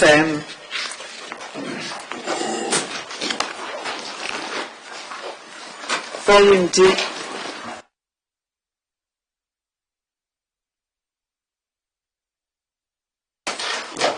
Of the additional information.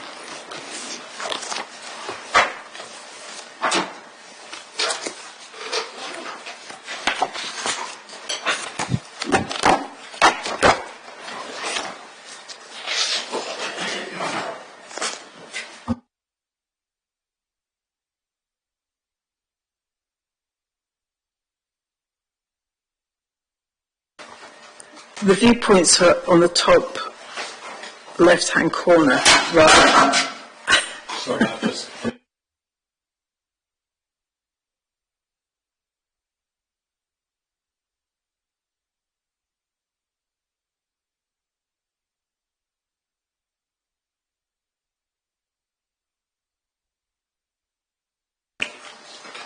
Did I have it? Thank you, sir. And is that the version that you have?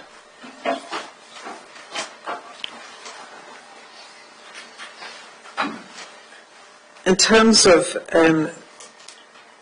So before we go, which one are we using? Are we using the... there's a couple of versions that kind of...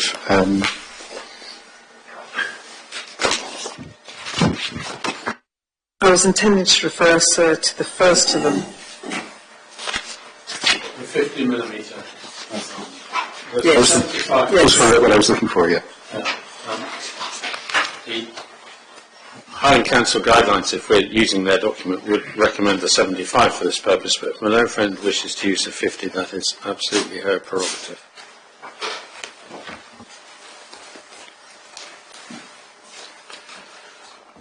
It's a simple question that isn't specific to the turbines. Do we see in that photograph, as one looks towards the castle, anything related to the designed garden landscape? Yes. And that's, at most, the trees behind and perhaps the rocky strip to the far right of the island immediately in front of the castle. Is that correct? It's generally the lower zone of deciduous woodland, which is clearly visible and apparent.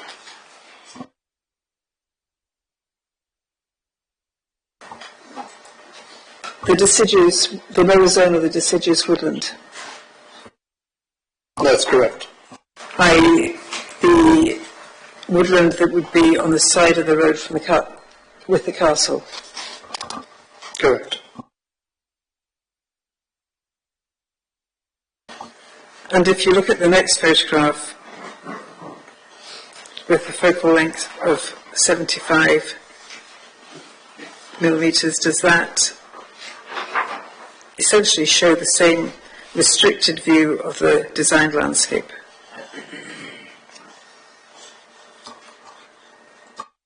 Can you explain why it's a restricted view, please?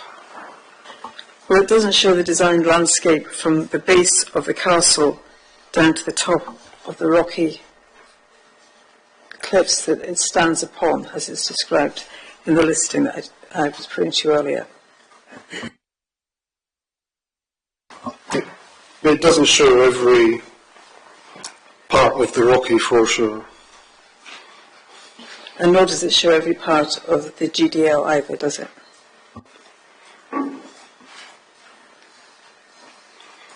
Well, the islands and Huguenot Point obscure very small sections of it.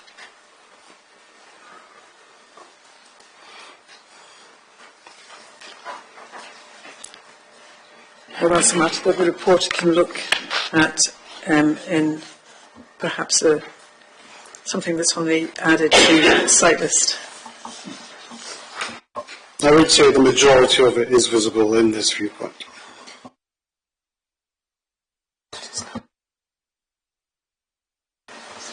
Would you accept that it's not distinguishable from the woodland? From what woodland? The part of the woodland that you've just accepted in your previous answer forms part of the GDL that you described. I think it is distinguishable.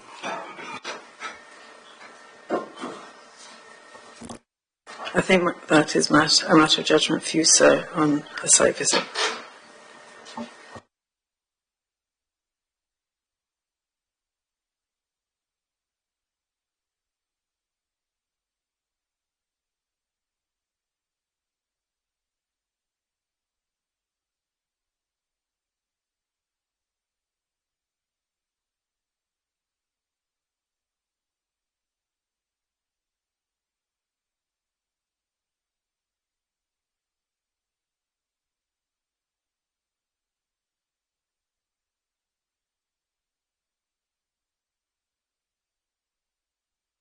On any view at this distance,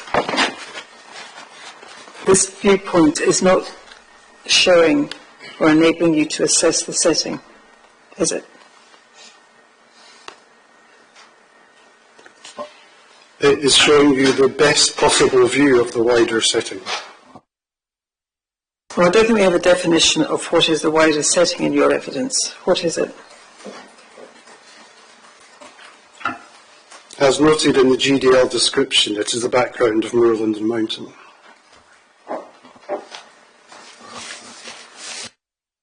We don't actually find it described as the wider setting in that listing, do we? That's your interpretation of it. Let me just check the wording.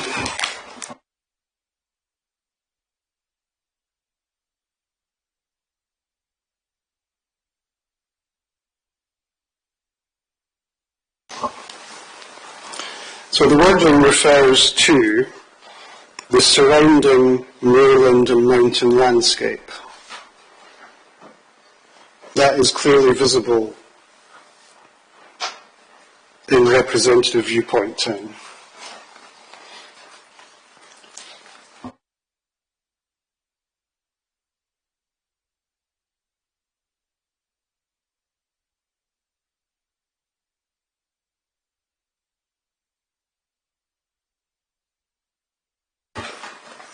As I think you're aware, it's not that sentence that you read out is not described as a wider setting.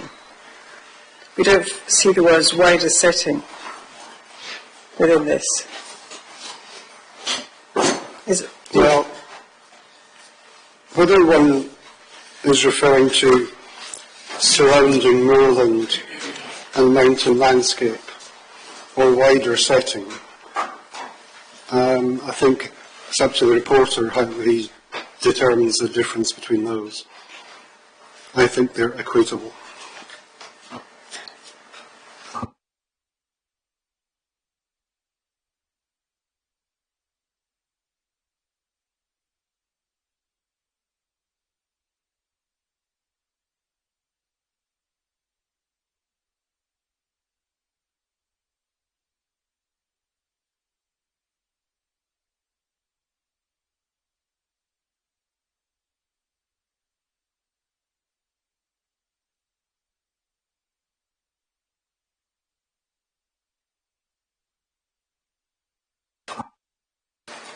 Could you look please at document CD 3.3?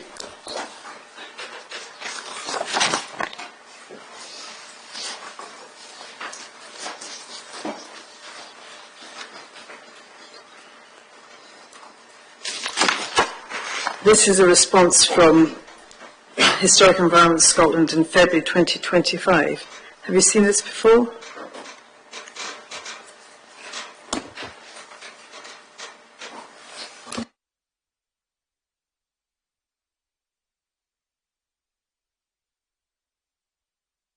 Yes, I have.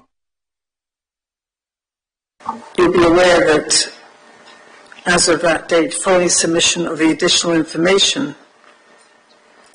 has provided their comments in respect of what they describe as our historic environment interests. That is World Heritage Sites, scheduled monuments and their setting, Category A listed buildings and their setting, and gardens and designed landscapes.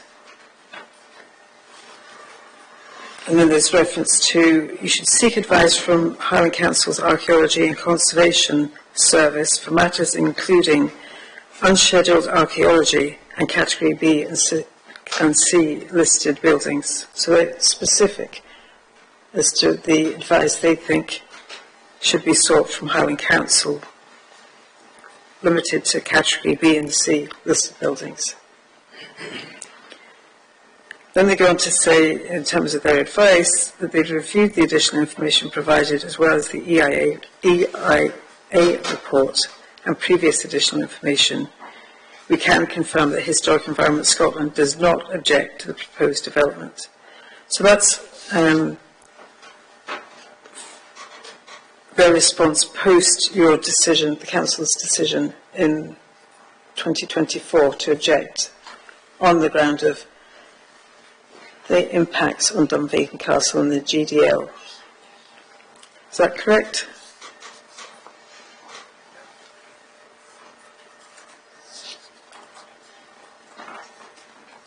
And then they go on to say, we've reviewed the additional information supplied and note that the assessment of impacts on the historic environment has not been revised. We are satisfied that the additional information does not demonstrate any change to the assessed effects on the historic environment.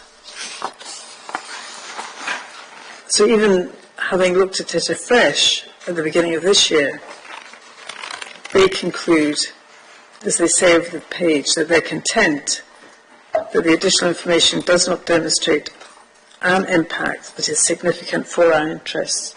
So therefore they, at that stage, still remain of the view that any impacts on any claimed impacts on Dunvegan Castle do not affect their interests. Is that correct? That's what they have written. Fine, that was CD 3.3 you're looking at. Yes. Thank you.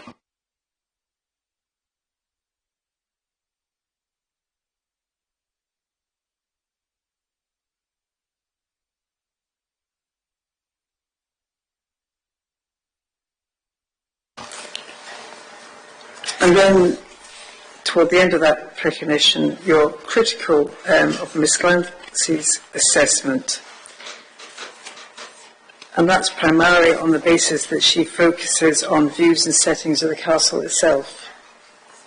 Is that right? That's correct. Our focus is on the castle viewed close up, the GDL viewed close up, not looking at the setting of the GDL.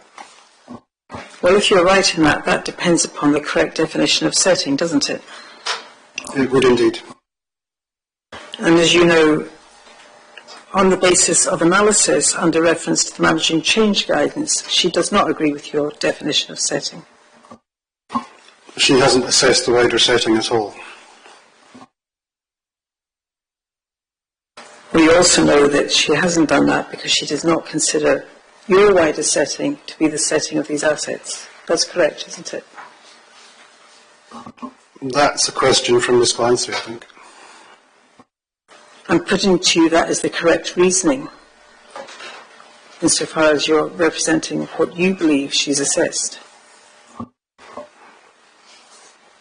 Well, Ms. Glancy has not assessed the wider setting in line with the GDL statutory description.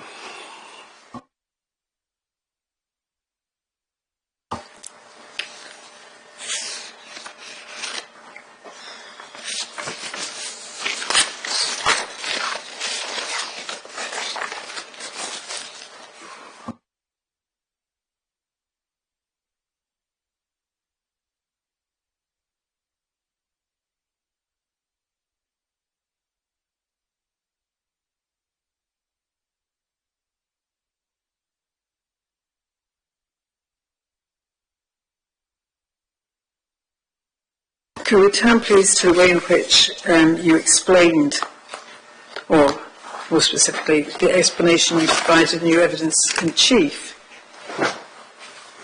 to the visualizations that you produced as appendices to your evidence?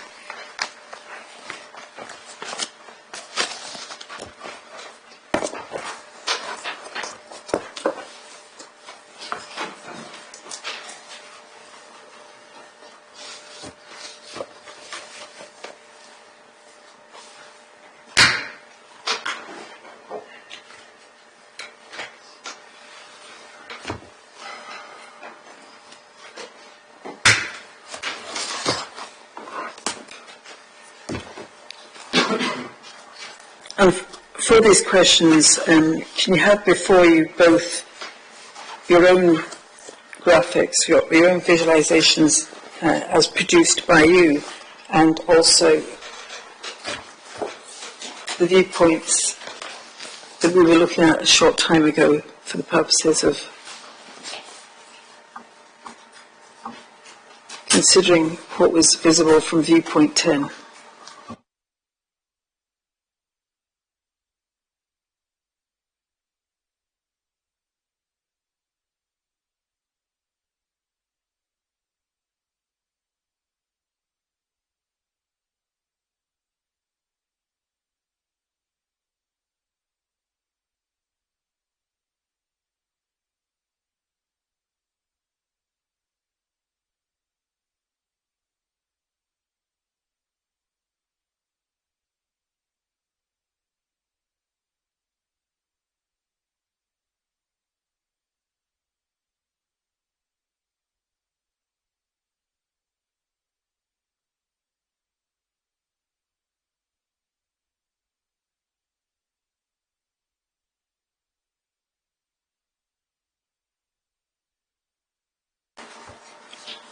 When you describe the changes that you made to visualizations that have been produced by the applicant,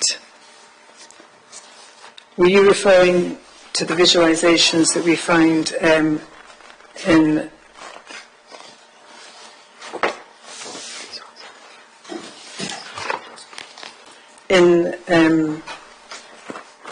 10, sorry sir, just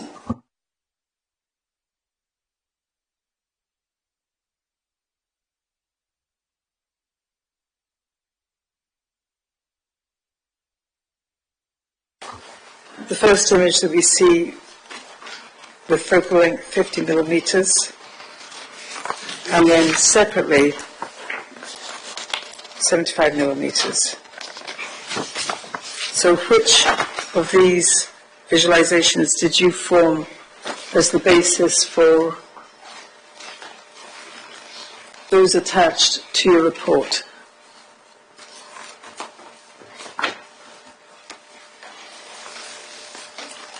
I can't remember exactly. I would presume I'd used the 75, but Again, my memory does not store that information, so So you don't know? I can't remember exactly which image I used, but they're all the same image, so They're all the same image, did you say? well, they're all showing the same view. But produced using different cameras? That's correct. But Sorry, not cameras, lenses. yes, Yes. it's the same view, regardless of the lens.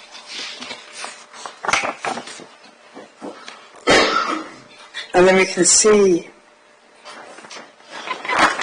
visualization in the next one, which is figure 10. And in that, there are superimposed turbines similar to what you've sought to replicate in your visualizations. Is that correct? 14.4.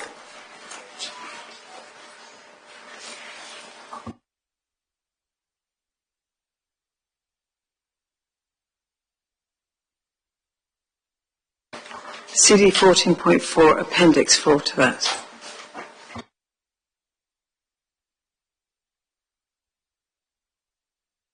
Which image are we looking at in 14.4?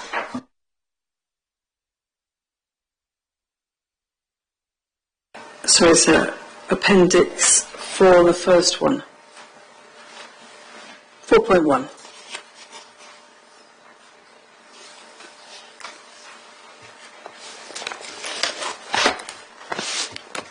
As I understand it, that was the image in respect of which you provided your explanation as to how you had manufactured these images, or how you had put together these images, if I can put it less controversially.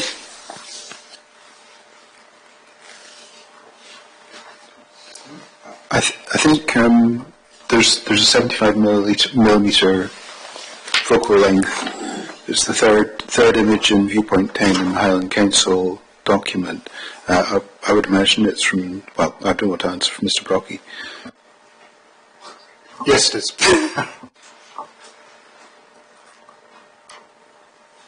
Appendix It's a 4.1. black and white image, or a kind of what would you call it? Monochrome. Yes.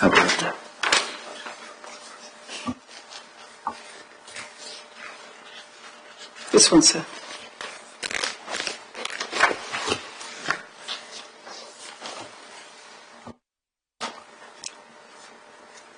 So it's apparent just from looking visually at the two drawings, the two visualizations, that you have enlarged what we see in your visualization, Appendix 4.1, in terms of the scale of the turbines.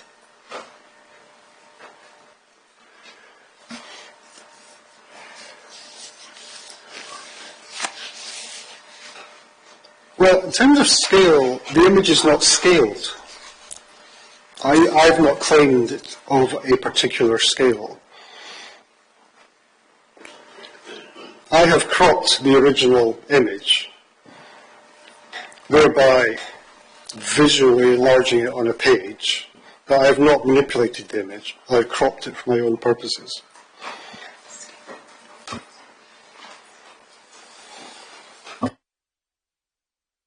Sorry, I'm being advised, Mr. Brocky, that does amount to scaling. You have enlarged what was the original visualization. I'm not asking the audience.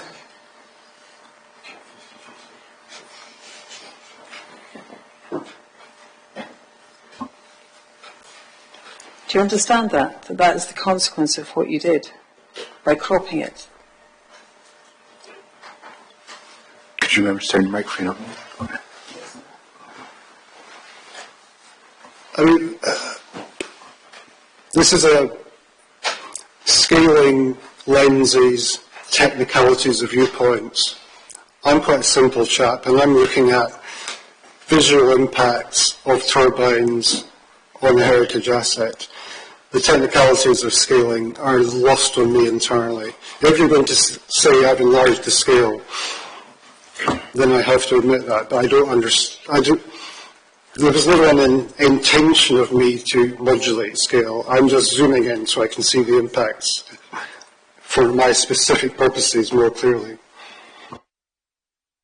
And would you have this image? So,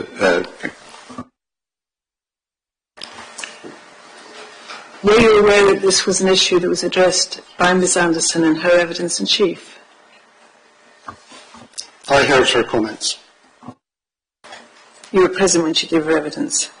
Yes, I was. Sorry, you understand that she said she had reviewed her visualizations and had come to the conclusion that appendices 4.1, 4.3 and 4.4 have been increased by approximately 50%. I heard her say that, yes. And from what you told us just a moment ago in terms of your relative expertise, you're not in a position to contradict her assessment of what has occurred in terms of enlargement.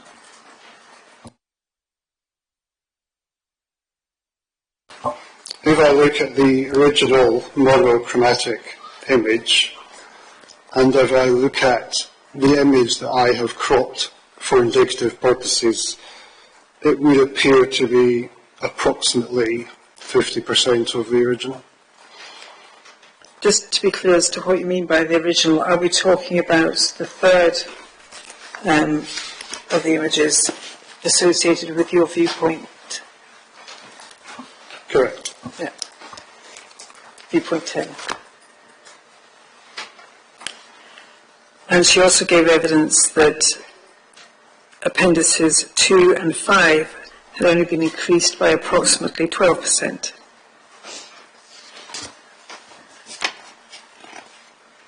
I'll take her word for that. I have no idea. I'll take her word for that. I have no idea. Thank you.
From your evidence,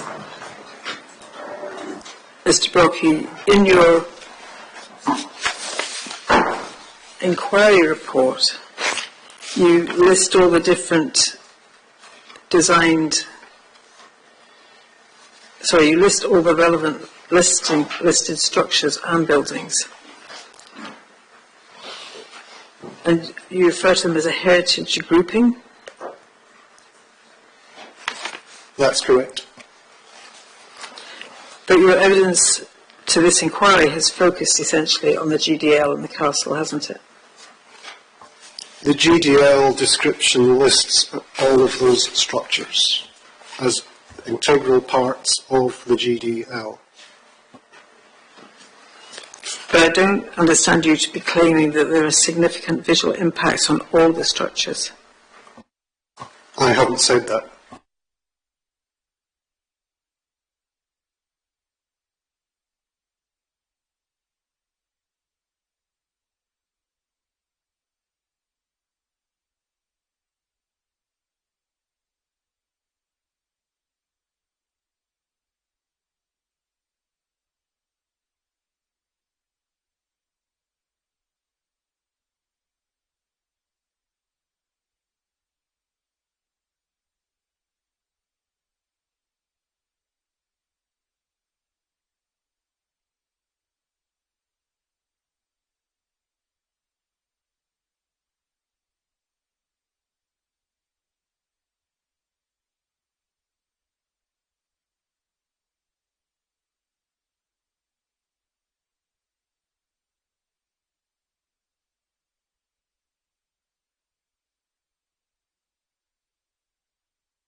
Thank you, sir. That concludes the cross-examination.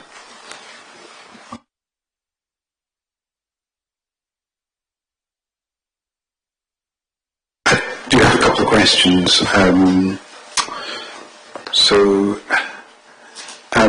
Just so I understand fully, obviously there's two heritage, well, in broad terms there's two different heritage assets here. One is the castle itself, and the other is the garden and design landscape, which of course includes the castle.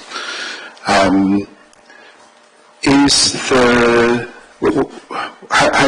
are you defining the setting of the castle, just by itself, or are you concerned with that?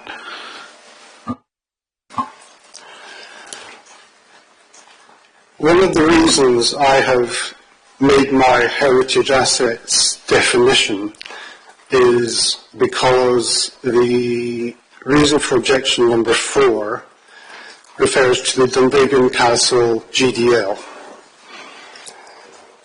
And so that's the holistic group in effect. The castle is not mentioned specifically as an individual heritage element.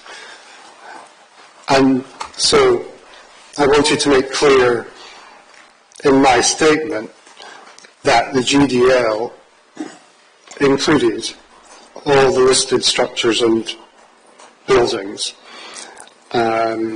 Just because the number 4 says GDL, I wanted to make it clear that the heritage structures are integral parts of the GDL.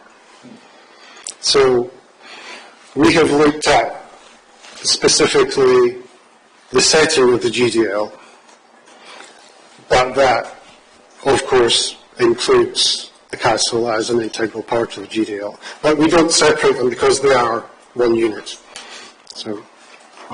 Right, but you've already said that in answer to Ms. Wilson, well, maybe you didn't quite say. Is the setting of those number of listed buildings in the GDL? You're not saying that the setting of those listed buildings is the setting of the whole of the GDL, are you? I don't quite follow that. Okay, well, perhaps best to have a look at the listing of the GDL. So, in the GDL we have the gate piers, which are B-listed. We have the Factor's House, the laundry, which is formerly the Factor's House, which is A-listed. Let's take the Factor's House. I haven't seen it, but I will go and see it. I'll go and see the garden. But you're not saying that the setting of the Factor's House is the entire setting of the garden and design landscape, are you? Yeah. Sorry, no. So, obviously the main building in the GDL is the castle. So, are you saying that is your position that the setting of the castle is the entire setting of the garden and design landscape?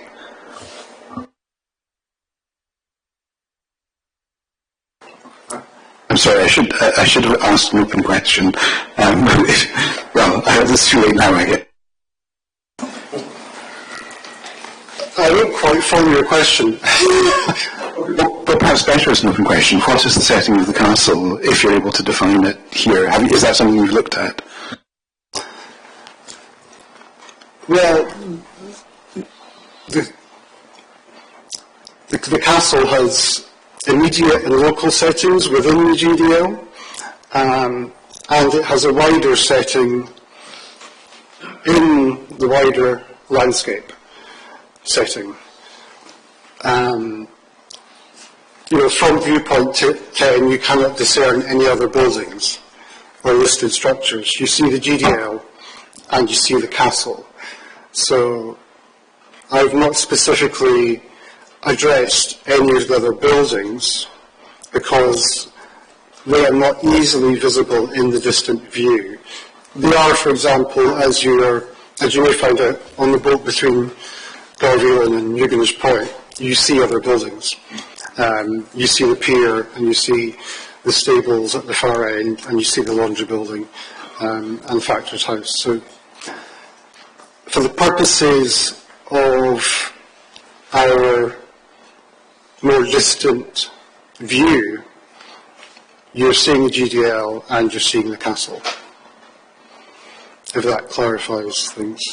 Well, I get that I see the GDL and see the castle, but is the setting of the GDL coterminous with the setting of the castle? Is it the same?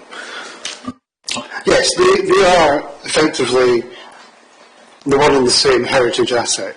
But they're very different elements, but they are a composite unit. They cannot be separated in the distant views if you're assessing heritage impact.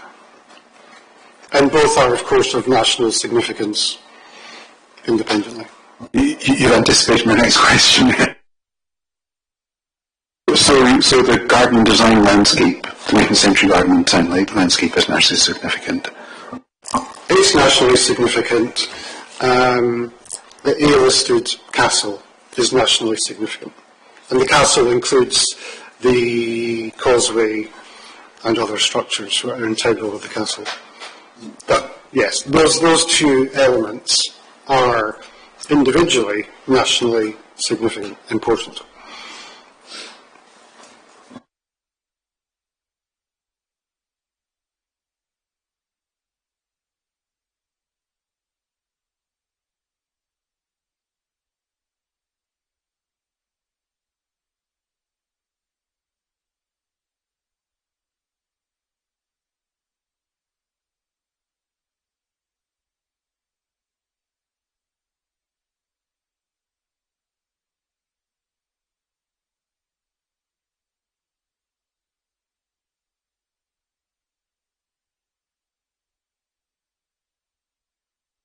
So as regards the castle itself, just the castle as an asset rather than the GDL, or considering the castle alone, I'm not saying,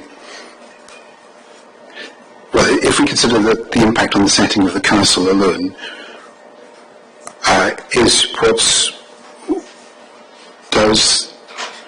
to what degree does the proposed development preserve its character or its special architectural or historic interest?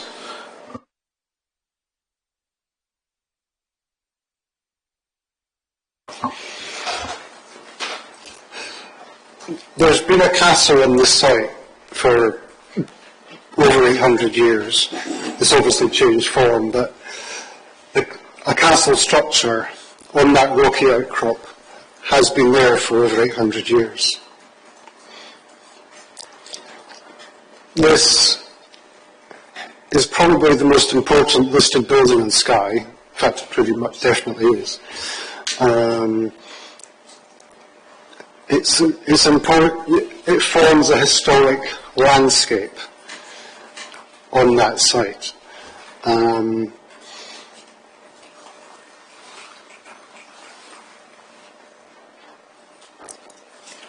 the integrity of its landscape setting at this point in time is not compromised by development, I have said in my statement, because we consider the existing wind farm to be well designed, to be of an appropriate scale, and to fit within the landscape in a relatively unobtrusive way. So the historic landscape, there would always be trees there. There's forestry plantation behind, but there would always be trees there. So it's a historic landscape that's relatively unchanged at this point. The proposal with massive turbines directly above the castle completely compromises the integrity of the historic landscape. And I look at viewpoint 10 and I just don't understand how this has come to pass, because it's the most important heritage asset on Skye, and zero consideration has been given to the historic landscape. An existing Ben Aketil shows that the landscape can accept and incorporate renewable developments, but this proposal has completely disregarded that historic landscape. And it doesn't have to. It could have been designed in ways and in scales and in layouts that were more sensitive. But to whack a 200-metre turbine directly above the most important listed building in Skye, I just don't understand it. Okay, just to go back to my question, to what degree does it preserve the character and special architectural or historic interest, just in those particular terms? The historic interest of the castle, which is an integral part of a historic landscape, is completely compromised by the proposed development. The character of the asset, and by asset I am saying historic landscape because it's a historic landscape. It's not just about a building. The building has formed a historic landscape in that area that is relatively unchanged. And the proposal directly above it is totally compromising the character of the cultural significance of this historic landscape.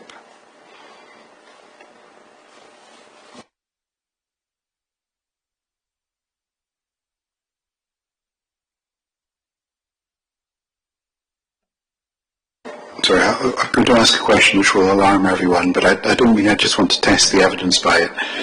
If that particular turbine, which I think you numbered, number 3 above the castle, was deleted, yes, it's number 3 above the castle, was deleted from the design, would that make it acceptable in your view? What degree would that make it acceptable?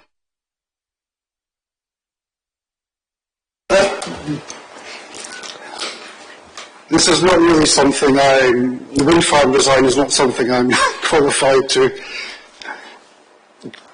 discuss or make speculation on, but this is something I've obviously considered in looking at this proposal. And of course, the reason for objection 4 is the setting of the GDL, not just the castle. And the central, I can't remember the numbers offhand, but the central group of,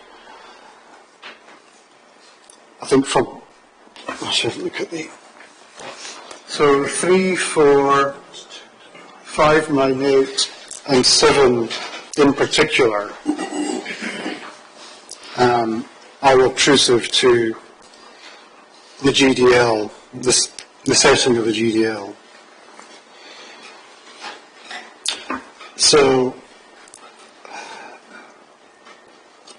but if the existing Ben Aketil turbines are beyond their working life and need to be replaced, I have no doubt that there's a scale of turbine and a layout of turbines that could have a much lesser impact on this historic landscape. And the council, we're not against turbines, we're not against renewable energy, we're just against the impact on this particular heritage asset. But I'm sure a smaller turbine in a more sensitive layout could easily overcome, not easily, there must be ways to overcome the direct visual impacts that this proposal has on the heritage asset. And I'm sure the Council would be more than happy to work with an applicant in finding a solution that would be more sensitive to the historic landscape.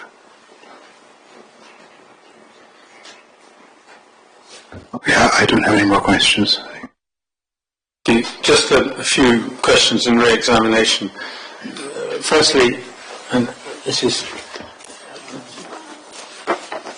as much by way of comment, in terms of scale, if it may be appropriate to contrast the SNH image, which is 10E, with the 75mm version on the council image.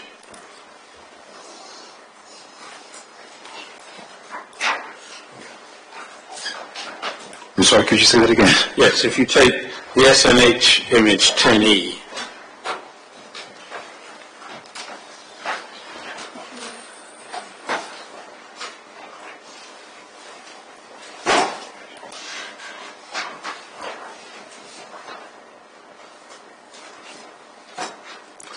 it's just when my own friend took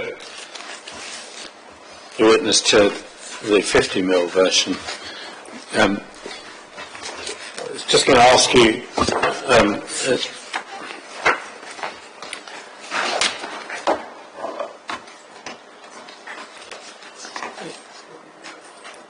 Mr. Brocky, when you go to site and view, which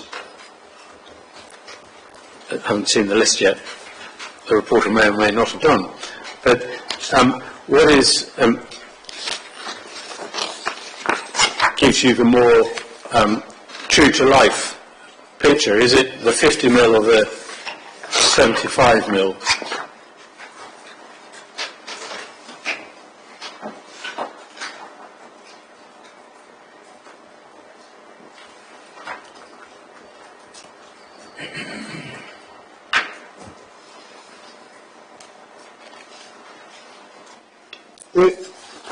It would appear to me that the 50mm was taken standing on the roadway,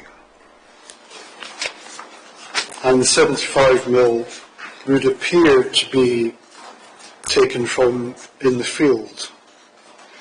So it's this is how I read them. Right, well, I'm not going to ask you further questions on that, because just to make it clear, I'm fairly certain they'll be taken from exactly the same location. I'm sure they are. But it will be a difference because of the different lens. One looks, but some of the foreground is not left out. But I'm not going to take that any further with you for purposes of a re-examination. You were taken to the HES response, which was CD 3.3. And the point was being made that it postdated Highland Council's objection. If you look at CD 3.3, and if it's going to take some time to get there, I can read out the relevant part. But the contents of the AI that was dealing with were in relation to peat, watercourse buffers, ornithology, protected species and habitat. Are any of the changes to those likely to give rise to any cultural heritage impacts? I would presume not. No. So the more potentially relevant HES response would be CD 4.3, which was provided in response to the AI, which included the 180-metre alternative, which is a much shorter document. Basically says they have no further comments. But if one is to look at the March 2015 EIA, and I'm going to lead you on this unless and until my own friend objects. If you were to do a word search in that document, there's no reference to cultural or heritage impacts at all. There is a reference to Highland Council's objection on visual impact, which is what that additional information was to deal with. Are you aware, or not, and you may not be, of whether THC's response and reason for refusal 4 have ever been brought expressly to the attention of HES? Not that I'm aware of, no. Okay.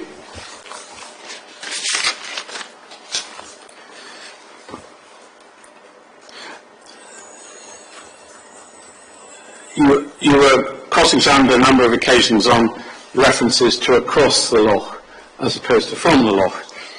And just to, I think you used the expression across the loch in the context of the description and designation in your report once at paragraph 3.12. And in answer to questions from me, you explained that in examination in chief. So I'm not going to ask you any further about that. In your precognition, you used it, I think, twice in paragraphs 11 and 23. 23, I don't think relates to the GDL definition. Paragraph 11, as my own friend established, does do so.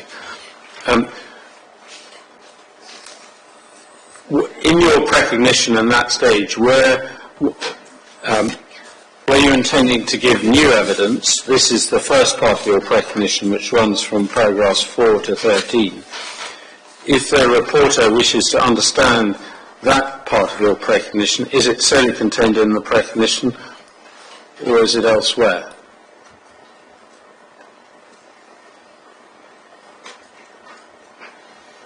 Sorry. That part. What's that part of your precognition doing in paragraphs 4 and 13? What's it meant to be doing? That's just a summary of the mind. Thank you. Yeah. By statement, is that the document which is your inquiry report at 14.4, I think it is. Correct. Thank you.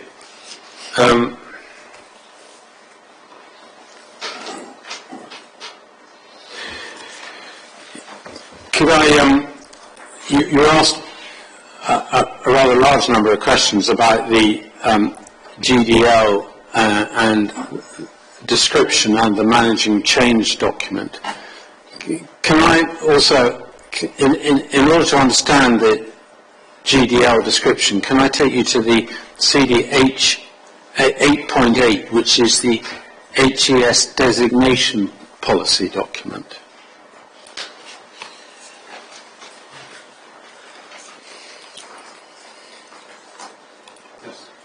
And if you go to Annex 3,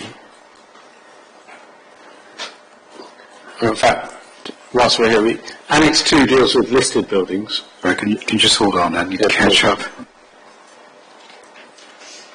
Can you say the number again? 8.8.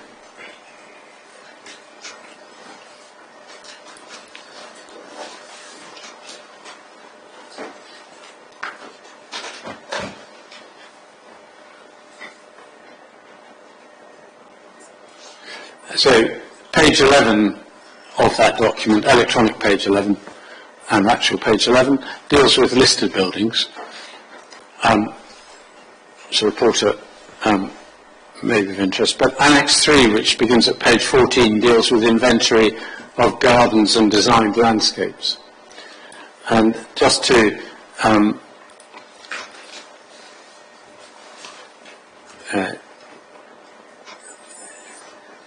it makes it clear in paragraph 1, which I think you covered off in an answer to the reporter, that they're assessed under section 32A of the Ancient Monuments and Archaeological Areas Act 1979, the statutory being, in other words. Correct.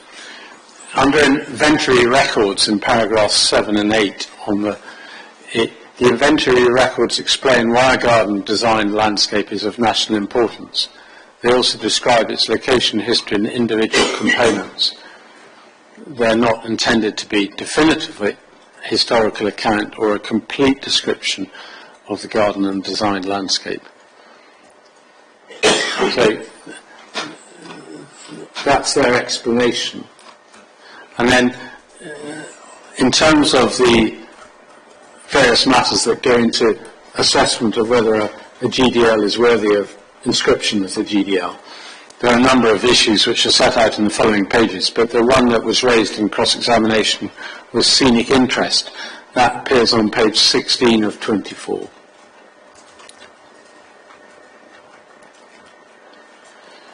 And that says this refers to the special contribution that the garden design landscape makes to the quality of the surrounding landscape. Do you see that? Yes. As viewed from outside of its boundaries, a garden design landscape may contribute to the visual aesthetic interest of the wider landscape through, and then a number of characters or matters are referred to. If we then turn back, I'm not going to take you to the CD 8.7, which was the setting document. If we turn back, though, to the CD 8.5, which is the GDL listing, which we've been uphill and down dale over, under location and setting, is there anything in that document or its approach in the description of location and setting which in your view is in any sense inconsistent with the general principles set out in the designing change document which deals with setting? No, they're all consistent. Yep. Yes, thank you very much. I have no further questions.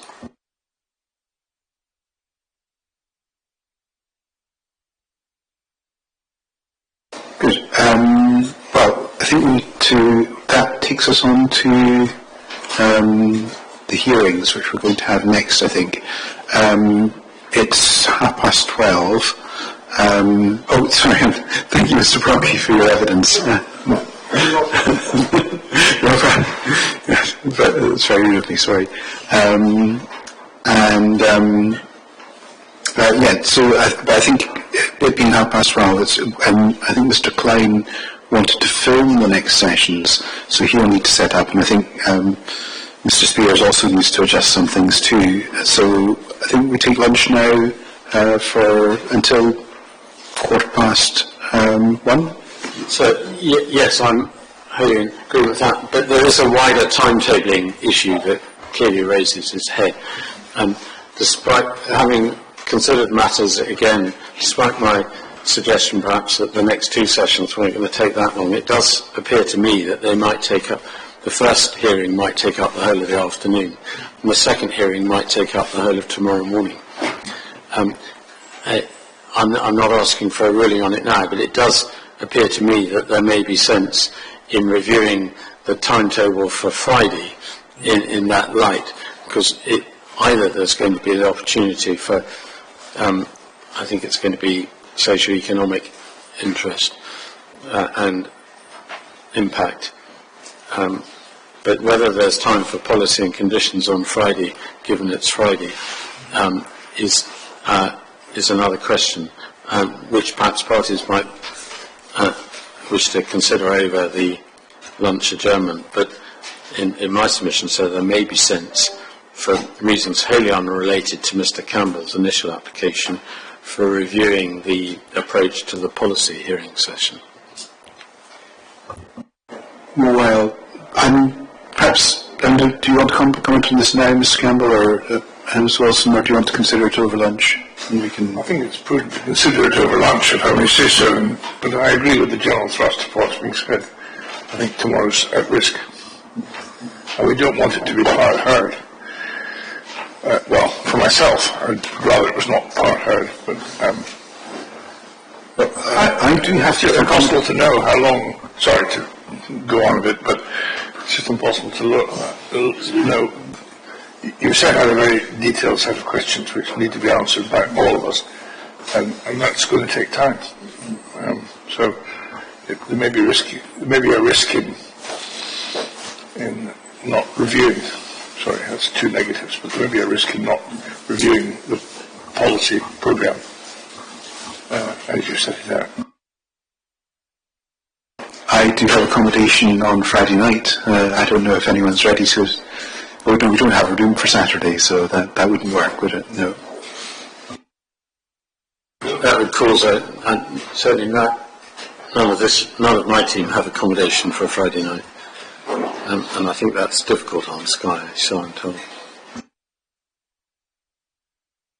Well, let's consider it over lunch, and we'll come back at, well, let's say 20 past now.